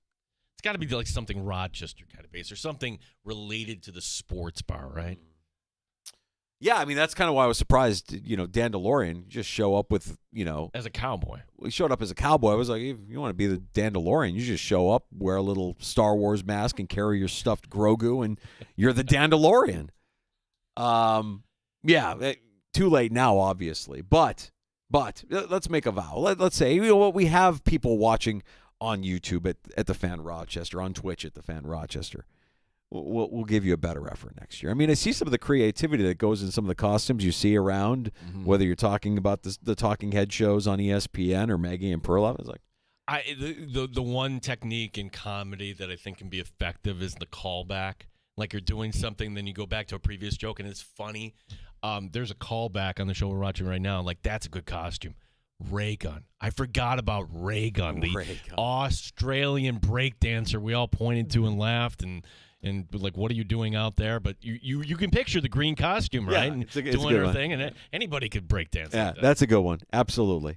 Yeah. Okay. So that's our pack for next year, and it doesn't have to be I'm like not saying yes to this. No. Okay, we'll have to make a wager then. It'll be a part of a wager. Part of a wager. Because I'm clearly going to win every wager that happens in the sports bar when it comes to me and you betting something. We do have. I can't call it a love triangle because it's not a love triangle, but we do have a Belichick update coming up in shots. Ooh. All right. We'll Something get to to do with Halloween, actually. We'll get to that in a little bit here. We welcome you into Happy Hour. We thank you for listening to the Sports Bar, however you're doing so, at 95.7 FM, AM 950, the free-to-download Odyssey app, your smart device when you ask it to play 95.7 The Fan. And we mentioned our video stream up at YouTube, our channel, The Fan Rochester, also on Twitch at The Fan Rochester. Man, this loss for the Yankees feels like a historic one that won't be forgotten anytime soon. I mean, they've been to this point. They've lost World Series games in their crib in the past, but the way they lost this one, it feels like it cuts a little bit deeper. Yeah, like when the Yankees lost to the Red Sox, it wasn't the World Series. And you know what? The Red Sox, you didn't have that moment. Maybe the moment was, A-Rod swiping the ball away, like if you remember that. That was 20 years ago. This was the World Series. This was an inning in the World Series. I don't think we ever had an inning like this. And for everybody that is upset at Garrett Cole and maybe Anthony Rizzo, okay, that was really bad. The guy you are paying cannot drop a routine captain fly ball, because once that happens, everybody in the back of our mind is thinking, oh, that's one out we should have had. That's how baseball playoff is. You cannot make an error like that. And it was just simply taking his eye off the ball. That's it. That's it. That's all it was. And it went all downhill from there. Yeah, if you're assessing blame, and it's a hard thing to do because you want to view Aaron Judge through this prism of this filter of he's magnificent. He goes up there and he mashes. And, man, did you see the catch he made earlier in the game and the homer earlier in the game? I mean, is he really the guy to blame?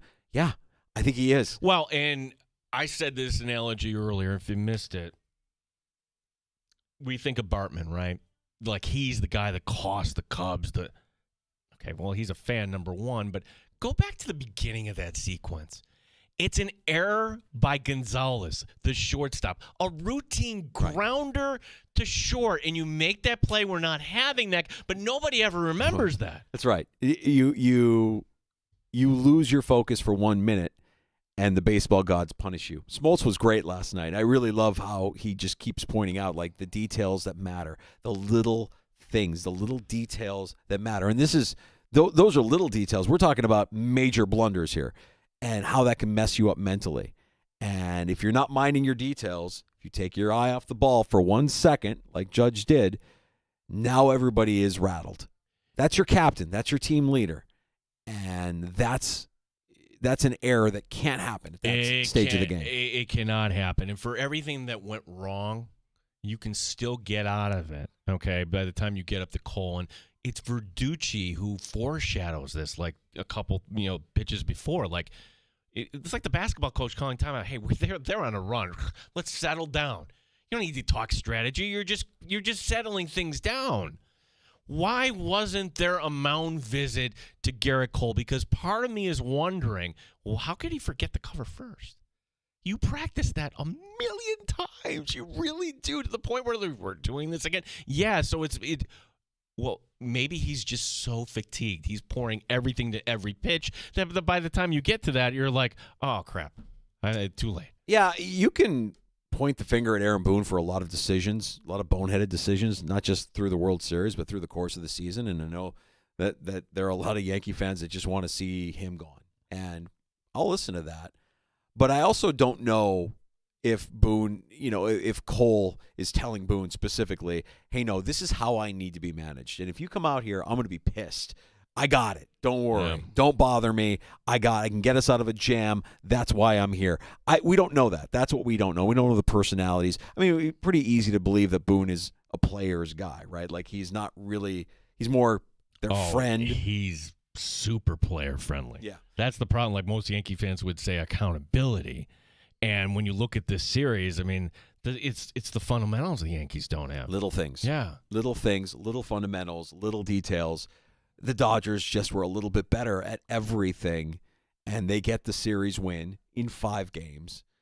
I mean, it was remarkable. That 5th inning was remarkable because up until that point, the Yankees had all the momentum you would want out of a team looking to extend that series. I feel kind of cheated as a baseball fan. I feel kind of cheated because I'm not a Yankee fan. I'm not a Dodger fan. But I was certainly looking forward to, if the Yankees somehow found a way in Game 6 and you're looking at another potential bullpen game and the pressure kind of going the opposite direction, what a sport. What other sport can things kind of shift kind of that quick? I mean, it happens in the NFL. Certainly a turnover can tilt the field. I guess it can't happen in other sports the way it does in baseball because of the clock, okay? You can have a big lead, and then you really need the whole half to kind of turn the ship. That was 3 outs you gave away, and boom. Yeah. Everything changed. Well, a good team is going to take an inning where you give them 6 outs and take advantage of that, and that's exactly what the Dodgers did. And for the Yankees, long ball. I thought it was only fitting that it's kind of unsung heroes for the Dodgers. Sacrifice fly to tie the game. Right. Sacrifice fly to go ahead. Right. It ain't sexy, but it's effective. No. Well, that'll do it. And now we longingly gaze towards spring for the return of baseball. But in the meantime, after the game. Well, before we get to that, wasn't the World Series we had hoped for. But stepping off of this, is this the best you've felt about the state of baseball? I feel the same way now about baseball that I did last season at this time, which is at minimum you could look around the league and say every team has something to be excited about. Every team has a young star or a name, or almost every team. Mm-hmm. There's a handful of teams that probably still remain irrelevant. And for as much as the Dodgers and Yankees get crapped on for having the payrolls that they have, I agree with you, and you've said this before, any team in Major League Baseball can do what the Yankees or Dodgers do. If you're upset that your team isn't a contender, then look at your front office, look at your ownership and say, why aren't we a contender? And we joke. I mean, Paul Skeens is a great, exciting young player. And the Pirates are probably going to do nothing to retain him long-term when it comes time for him to figure out what he's going to do with his future. So he's going to look great in pinstripes someday. We all kind of telegraph it because there are only a handful of teams that are going to be willing to pay him what he's worth. And Pittsburgh ain't one of them. Right.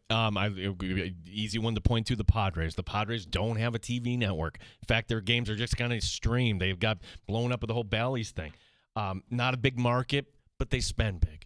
And gosh, of all the teams this postseason, the Padres actually gave the Dodgers. Funny how, we said that way back when. The team that wins the series is going to go on to win. Yeah. Sure enough, that's what ended up happening. So I think baseball is in such a good spot, Danger, that I will listen to the argument. I'm trying to push recency bias aside, and everybody should, that baseball is giving the NBA a run for the second most popular professional sport in America today. It used to be clear it was the NFL and baseball, and then somewhere it kind of shifted. Yeah, the NBA kind of had a day. Yeah, the NBA was fantastic, and the ratings show. But now you look at the TV ratings, at least out of the gate, the NBA for some of these games, week over week, year over year, 42% they're down. Yeah. That's problematic.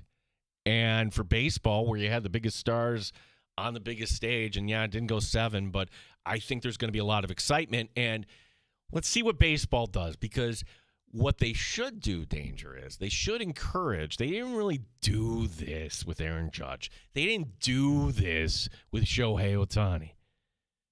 Kind of like the tour for Juan Soto. You should have Juan Soto meeting with Team A, Team B. Let him talk to the local media. Let him talk about the pros and cons. It just seems like the free agency process in baseball is too behind closed doors.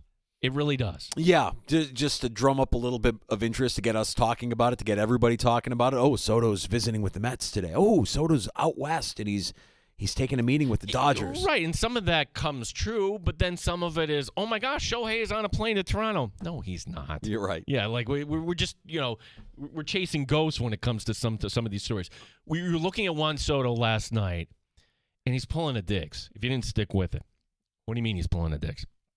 Dodgers are celebrating. There's Soto with his helmet still on, sitting at the top rail watching. He watched the whole thing. And I'm like, it tells me, all right, that's a guy that wants to come back and play for the Yankees. I'm listening to the comments after, and he's excited for the process. He's using the past tense when talking about the Yankees. But then he says, yeah, maybe he could come back here. He qualifies at the end. But if you're using the past tense when it comes to, okay. Yeah, like that. I bet you he was coached. Of course. I mean, I think there's no way that he's. I mean, he's got somebody in his ear saying, "Hey, this is your opportunity. You're going to cash in. You're going to cash in a big way. We're all going to make a lot of money, and you're going to go to the team that is willing to pay you more than the other team." The bargaining starts now. It's gonna be fun to watch. I don't think he's getting Shohei money. I think Shohei got paid that because he's bringing in a whole nother country. You could say continent. I mean, he really, the excitement in Japan for the Dodgers. I mean, the Dodgers now, that is the team in Japan, right? Is there anywhere like that for Soto, or is the best you can hope for Juan Soto like, hey, you're Steve Cohen, and where do I come down on this, Danger? Where do you come down on this, Gene? You want Soto as a Met next year? Well, it's not Soto or Alonso, the guy who brought you here, the guy who would do this. Juan Soto is a better player. Juan Soto is younger. Juan Soto would be a better investment than Pete Alonso. That pains me. I'd like to have them both, but that's one of the fun things too. Yeah, like does Alonso end up as a Cub or an Angel or something? Yeah, I think it'll be a fascinating thing to watch. And I hope that a lot of it happens outside of those closed doors. I hope that we have a little bit of access here, that we can kind of track and monitor who's talking to who and what goes on. And I believe if I saw correctly, I think there was already a trade. The Braves sending Soler to the Angels. Which the offseason is officially underway. Yeah, like, wow, that was pretty quick there. We couldn't wait to get rid of this guy. It also part of this too. Baseball, if they did it the other sports way, we're like, hey, free agency will begin here. It's always an odd day, and it takes forever in a day. It really does for whatever sport. Maybe next time we have Lee Steinberg on with us, we had him in the 4 o'clock hour. Why does it take so long in baseball? Like when NFL free agency starts, whoa. It's an a event. bonanza. Yeah. NBA, yes. NHL. Baseball does it completely wrong. They do. Yeah. Those are the things that I think hold baseball back from being as great as baseball can be. And I think they're in a better place now than they've been in a long time. And they feel like they're getting better with each passing year. And some of the innovations and some of the changes that they've made, I think, have made the product better. But for me, it's still always about stars. And I guess that's why maybe I'm a little bit disappointed that it only went 5 games. I wanted to see 7 games. I wanted to see a really good series with all of the stars playing at a high level. And we saw some pretty significant production from both teams throughout the course of that series. And Freddie Freeman deservedly is the story, right? He's the MVP. He's the MVP. Who's the secret loser in all this? Or I should say secret loser. So I always look for, the winners, the secret losers. I'll tell you who the secret loser is. Capobianco. Hey! Capobianco would have had his own podcast. We're the reason for the turnaround there. Look at this. We're going back to Los Angeles. Yeah, now they're just one of those weird footnotes. Oh, yeah, remember the one game the Yankees did win? Yeah. I'm not going to bet against him. I think he still gets a podcast at some point, and he'll have a sponsorship deal, and he'll be in your feed. He'll still be in your feed. Will he be a guest on the Sports Bar in 2025? Ooh, that's a good bet. That's a we're good talking bet. we're talking to Capobianco. Yeah. Hey, we have a connection now with the Yankee Stadium. We had Chris on with us earlier, who's the sound guy. He's the guy that's responsible for all the sound and music inside the stadium for the home games. Which it was kind of fun to talk to him, and he can't share too much, but yeah, like Giancarlo Stanton last night changing his walk-up song. What a thriller. Yeah. Cool. Jeter was upset with him one time because he didn't have the right music playing for the right walk-up music for his at-bat. Right. Like, no, you should have been playing 3 instead of 2. Okay. Yeah. Who knew that they were that particular? Well, I suppose they're on their details. I always wondered this. That's true. Like, Derek Jeter will only be introduced by the late Bob Shepard. It's kind of weird, isn't it? Like, you're too good, like the PA guy now. No, you can't read my name. Hit the the recording of the dead guy. Yeah. Well, fun conversation and allowing him to kind of paint a picture of what Yankee Stadium was like here the last 3 nights. That was really fun. You can go back and rewind in the Odyssey app and listen back to any part of the show that you may have missed here for the next 72 hours. Great having Lee Steinberg on with us last hour. And good to get a catch-up from Dan Fates, 13WM Sports at BuffaloPlus.com. As the Bills still preparing for Miami. Back on the practice field today. Injury report is out, Gino. And there's really only one player that didn't participate. That's Reggie Gilliam. Limited participation for the usual suspects, for Terrell Bernard, for Curtis Samuel. Yeah, there was a Christian Benford injury that popped up today, wrist, but he was limited today. But everybody else is trending in the right direction. We would never talk about a practice squad move, but I think it's noteworthy that the Bills released Haversick, the practice squad kicker, today. Yeah, bringing a wide receiver, and his name escapes me. Deion Kane. There you go, Deion Kane, who's been here before and comes back, and Haversick hits the bricks, which maybe lets you know that they're starting to feel a little bit more confident in Tyler Bass. Well, if you need an example, maybe that it's not easy to go find a kicker and plug and play, let's pay attention to what the Jets do tonight. Their kicker is going to be Riley Patterson tonight. Jets taking on the Texans. Jets somehow favored by 2 in this one. Don't understand that at all. But I'll watch that. I'll watch to see if we can continue to enjoy the demise of the New York Jets under Aaron Rodgers. Will you think less of me if I'm telling you I'm watching something with the executive producer tonight? Well, it's Halloween. It is Halloween, and on Netflix. You're not turning off the lights. You're not that house. No, but it's season 2 of The Diplomat. Add it to your list, Danger. It's fantastic. Dropping tonight. I'll add it to the list. If you're new to the show, Danger doesn't. There is no list. Danger doesn't. Make sure when you come out to our next Three Heads event that you tell Danger what you're watching and what he should watch, because he loves that. Pepper me with all of your favorite shows, all of your favorite artists, all of your everything that you're consuming. Pepper me with it. There's too much. There's just too much. I can't consume all of it. You can't consume all of it. Everybody likes what they like. And I'm glad that you found a show that you and the executive producer enjoy. I can tell you I'm not going to be able to get my wife invested in it, and it's not something I'm going to watch on my own, so I'll add it to the list. There is no list. The point being that you have to pick and choose your spots, and since Tuesday night was World Series, last night was World Series, that, on Halloween night, hand out some candy, and I think I can take Jets-Texans off. I'm sorry if I'm doing the sports bar the service. Oh, don't worry. I'll watch so you don't have to. And I'll be handing out full-size candy bars as the game is going on. Actually, during pregame. It usually lightens up around 8:30. I mean, same, yeah. Younger neighborhood, smaller kids, maybe a couple of stragglers after 8 o'clock, in the preteen and teenage years, but for the most part, done by 8:30. Maybe a little later tonight. It's Thursday. The weather is exquisite. I mean, when we had like a warm weather night like this here. I think in Buffalo, this is the warmest Halloween they've had in 50 years.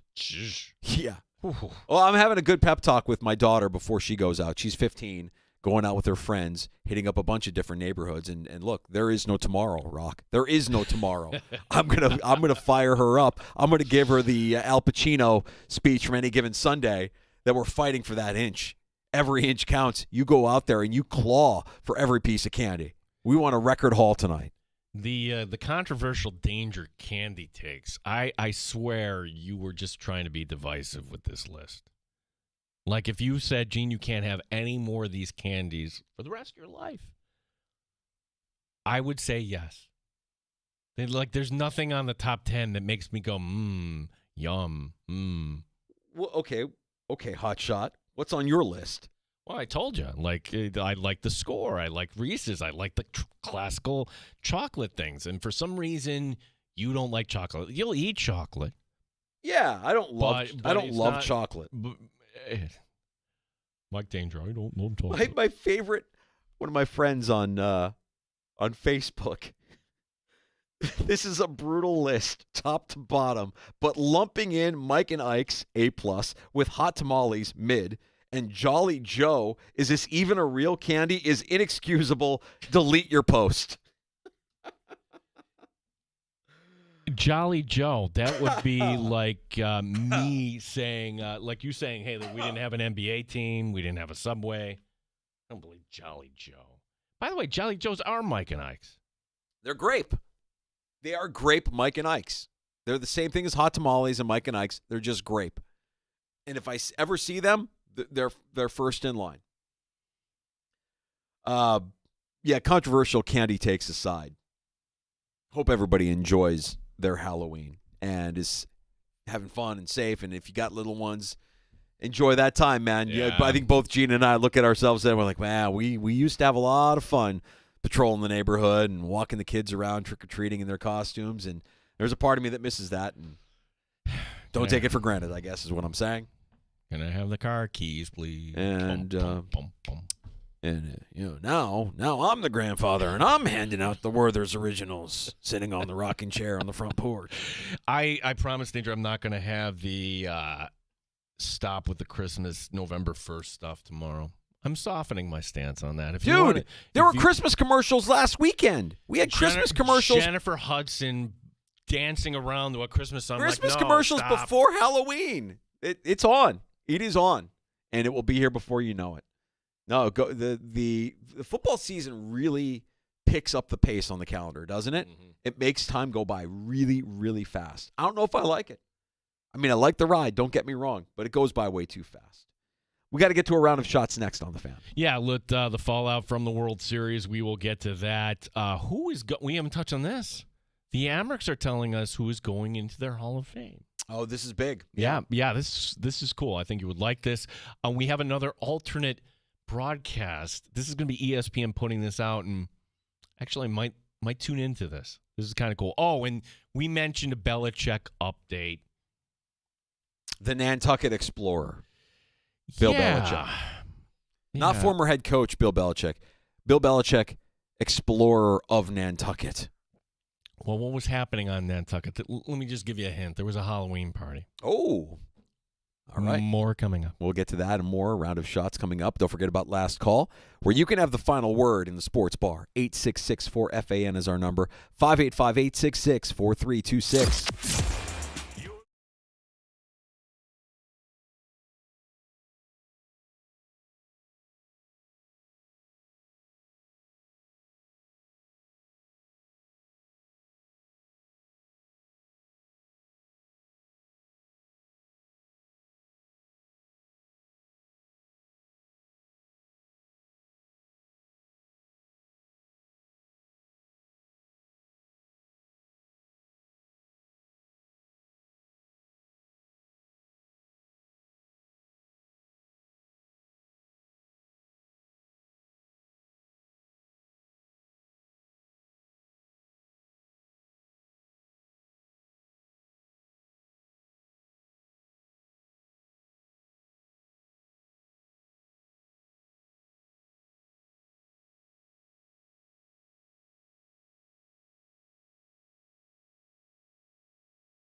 update. Bills making a practice squad move today. They signed wide receiver Deion Kane. He's back. They released place kicker Lucas Haversick. As far as the practice today, everyone practiced fully or limited with the exception of Reggie Gilliam. Josh Allen on getting Von Miller back. It's awesome.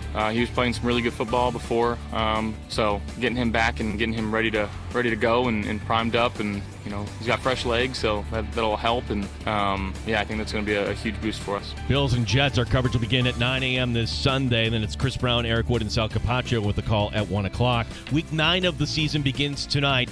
The Jets 2-point favorites at home against Houston. Sabres back on the ice tomorrow night when they take on the Islanders. The Amerks this weekend playing Friday and Saturday at Utica.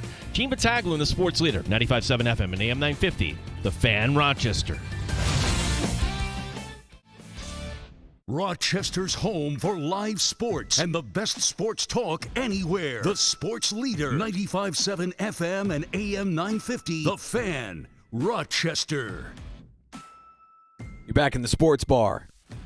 And thanks for joining us. A happy Halloween to you. It's time for a round of shots. I'm not sure how you view the 2020 season. That was the last time the Dodgers won it. 2020 was a year 2020. That's all I remember from the 2020 season. 2020 was a season unlike any other. Our teams were faced with an array of challenges. So many. Just unbelievable Rob Manfred moment. We're just, he's getting heckled or mocked by fans. This is still my favorite. 2020 is going to be remembered. Doesn't know what to do. No idea. Completely jarred.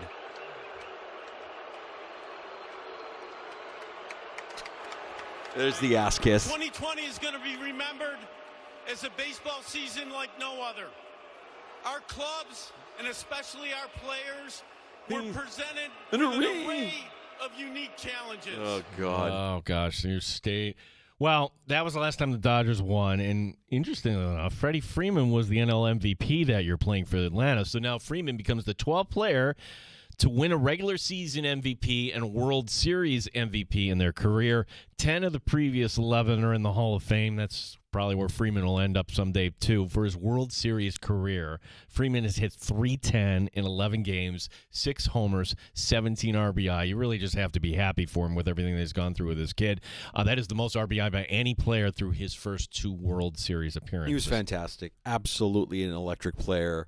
And when you consider what his season was like, and you consider he was playing a good part of the postseason with a bum ankle, really, really impressive stuff. And just overall, the Dodgers just a little bit better than the Yankees in every facet of the game. So as much as I wanted to see a 7-game series and I didn't want it to end, and especially the way it ended if you're a Yankee fan, the better team won. Better team won. The Dodgers were better. Yeah, no question. I think we just felt kind of cheated. That, well, okay, maybe we'll get him game 6 or 7. That didn't happen. So things move quickly in baseball and in life. Just minutes after the Yankee season had ended, there was Yankee, soon-to-be free agent Juan Soto, answering questions, and he was candid. Quote, "It's going to be exciting. It's going to be a good experience. I think every player in the league wants to experience this. It's so exciting to see how it's going to be." By the way, Soto was out there in the last Yankee in the dugout watching the Dodgers celebrate. Yeah, I don't have a problem with that. I like the idea of soaking all of that in and using that as maybe fuel or motivation for the future. And you control what you can control. Diggs obviously hasn't gotten there yet, and maybe will never get there now given his injury this year. But I guarantee you he has that image burned in his brain, and it's going to eat away at him until he gets to where he ultimately wants to go. Ryan Miller will be this year's inductee into the Amerks Hall of Fame. Miller played parts of 4 seasons with the Amerks, a 922 save percentage, 15 shutouts. 15 shutouts tied for the second most in Amerk history. He would play 11 seasons in Buffalo. Ceremony in Rochester will take place on Friday, April the 11th. I think that's fantastic and well-deserved and long overdue. ESPN has come up with an interesting gimmick for the upcoming Monday Night Football broadcast. There will be an alternate feed for Bengals Cowboys on December 9th, and I'm not talking about the Manning cast. It'll be a Simpsons theme alternate cast featuring Bart Simpson and the Bengals against Homer Simpson and the Cowboys. Simpsons Fun Day Football will stream live from Adams Stadium in Springfield on Disney Plus and ESPN Plus. I think that's great. I think they should go, like spare no expense and cover every detail with the Simpsons. And when a player is concussed in that game, go to the sideline. Hi, everybody. Hi, Dr. Nick. Do it all. Do it the right way. If you're going to hit us with a gimmick, then go all in. Well, we're here down in the sideline, and Josh Allen just took that hard hit from the Texans, and he appeared to be knocked out. But don't worry, everything's okay. Hi, everybody. Hi, Dr. Nick. Dr. Nick says that Dak Prescott can return to the game. He's cleared concussion protocol. Is that Dr. Nick or Sal Capaccio? Hi, everybody. Hi, Dr. Nick. Hey, guys, I'm down here on the sideline right now, and Josh Allen's clear to go. Okay, next. Let me take the red hat off. Finally, as Bill Belichick is dating a 24-year-old, and you can only imagine what their plans are tonight. Well, how is the ex of Bill Belichick dealing with all this? Well, her name is Linda Holliday. We really haven't heard much, but she was at a Halloween party over the weekend. Linda Holliday dressed up as Uma Thurman. Uma Thurman, a character from a movie. Yeah, I know who you're talking about. Wearing a yellow jacket. Yeah. And carrying around a samurai sword. Uh-huh. Yes, Linda Holliday was dressed up as the lead from Kill Bill. Fantastic. But she's not bitter. No. Not bitter that he took the younger girl and is with her and appears to be enjoying his life. Not bitter at all. I'm going to wear a Kill Bill costume. She's Kiddo, Beatrix Kiddo from Kill Bill. I don't know about you, but I'm ready to kill Bill. It's fantastic. These are adults. They are. Petty, millionaire alien adults. Unbelievable. I would just say, Bill, go back to when you started to date. The one time I saw Linda Holliday in person, it's the post game, and it's a very small tunnel, Bills and Patriots. She's waiting outside the locker room with a Belichick T-shirt, Patriot colors, like as a super fan. I'm just wondering, you wouldn't see that like an owner's wife or any spouse, I should say. It's not a sexist thing, but that just kind of came as, hey, I'm enjoying this celebrity status here as the girlfriend of. Yeah, it didn't sit well. It didn't sit well. I mean, where do you draw the line? Because it feels like, a lot of the wives and girlfriends of players, they embrace that fandom in a big way. They all will wear the team colors. I guess, but you're talking about players. You don't, like, what other NFL? I have no idea what Sean McDermott's wife looks like. And that's great. I don't need to. It's their private life. Yeah. I actually think that that's really smart. Yeah. I don't need to know what school Sean McDermott's kids go to. I mean, I heard enough stories out of Chicago in the waning days of the Matt Nagy era to know it didn't go well for the Nagy family. They have ill feelings towards Chicago because of how people treated their family, their kids, all at the end of his tenure there. And that sucks. I don't like that at all. I hate that, actually.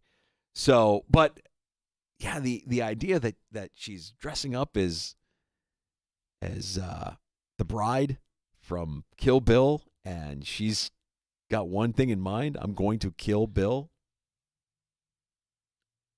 You're not saying that's just a wild coincidence, then? No, I'm going to go ahead and say no on that one.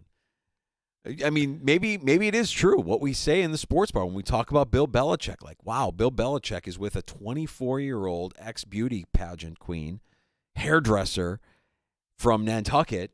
How? How is this possible? I mean, we know he's got the money. We know that might be appealing, but, what exactly makes that relationship tick? And maybe this is why Linda is upset, because she also knows that Bill Belichick is better at exploring Nantucket than any other man on the planet. He's elite Nantucket, if you follow what I'm saying. And so maybe she's still upset, angry that that's not in her life. Has to kill Bill. I would think you could find another guy when you're not like that. No. Not like that. Not like that. He's elite. Happy Halloween to you and yours. We're going to come back with last call, 866-4326, and we'll tee you up for tomorrow afternoon and get your sports weekend.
FAN, 866-432-6. The Sports Bar with Danger and Battaglia on the Sports Leader, 95.7 FM and AM 950, The Fan, Rochester. Last call in the Sports Bar with Danger and Battaglia, and a special thanks to everybody checking us out this afternoon on our YouTube channel at The Fan Rochester. Also streaming on Twitch at The Fan Rochester, your smart device when you ask it to play 95.7 The Fan, and you can find us in our home online. That's the free-to-download Odyssey app. When you search out the Sports Bar, all of our guest appearances and shows are listed for you right there. So we told you right before the break that Bill Belichick's ex-girlfriend Linda Holliday dressed up as the Uma Thurman character from Kill Bill. Mm-hmm. Jordan Hudson dressed up too. Apparently she was at your favorite place over the weekend. Did not recognize it. She went to Disney. Oh, good. Bachelorette party. Oh. She dressed up seemingly as Bill. She wore one of his old Giants T-shirts and a pair of white shorts. I'm not buying that she's dressed up as Bill, but she's wearing... I like the look. Yeah. I like the look. It works for me. She's pulling it off. Good for Bill. Way to read the D, Bill. Way to read the D. And then just to kind of prove that she was actually at Disney, you know, when you go on the ride at the end, like, hey, you're going down this hill, and they take the picture at the end. Hey, would you like to buy this? Sure enough, there she is on this ride. Yeah, that's the ride that the log flume ride at Magic Kingdom, right? It used to be. Oh, what was it? It used to be Splash Mountain. That's it. And now it's Princess and the Frog. Yeah, Bayou Adventure. The Bayou Adventure. It's essentially the same ride with different characters because the characters that were on there were Uncle Rebus, and it was not. Yeah, we need to update the times here. Probably needed to update that a little bit, but it's a great ride, and it's a fun picture. I think I lost my hat on that ride one time. The hat just flew right off, or it landed in the lap of the person behind me. Yeah, good. Glad she had a good time for a bachelorette party going to Disney. Kevin writing in. Apparently, my wife is obsessed with nerd clusters too. I've never heard of them. I'm telling you, this is not me. Game changing, innovation. The guy says no. Change my life. I didn't say change your life. I said game changing. You didn't think a candy could be both gummy and crunchy at the same time, yet here we are. Nerd gummy clusters right now have changed the game. They are easily the number one Halloween candy item. If you get any in your haul tonight, you find a way to separate those, keep them for yourselves. Your kids can have all the chocolate they want. Give me the nerd gummy cluster candy. That's for your old man. That's for me.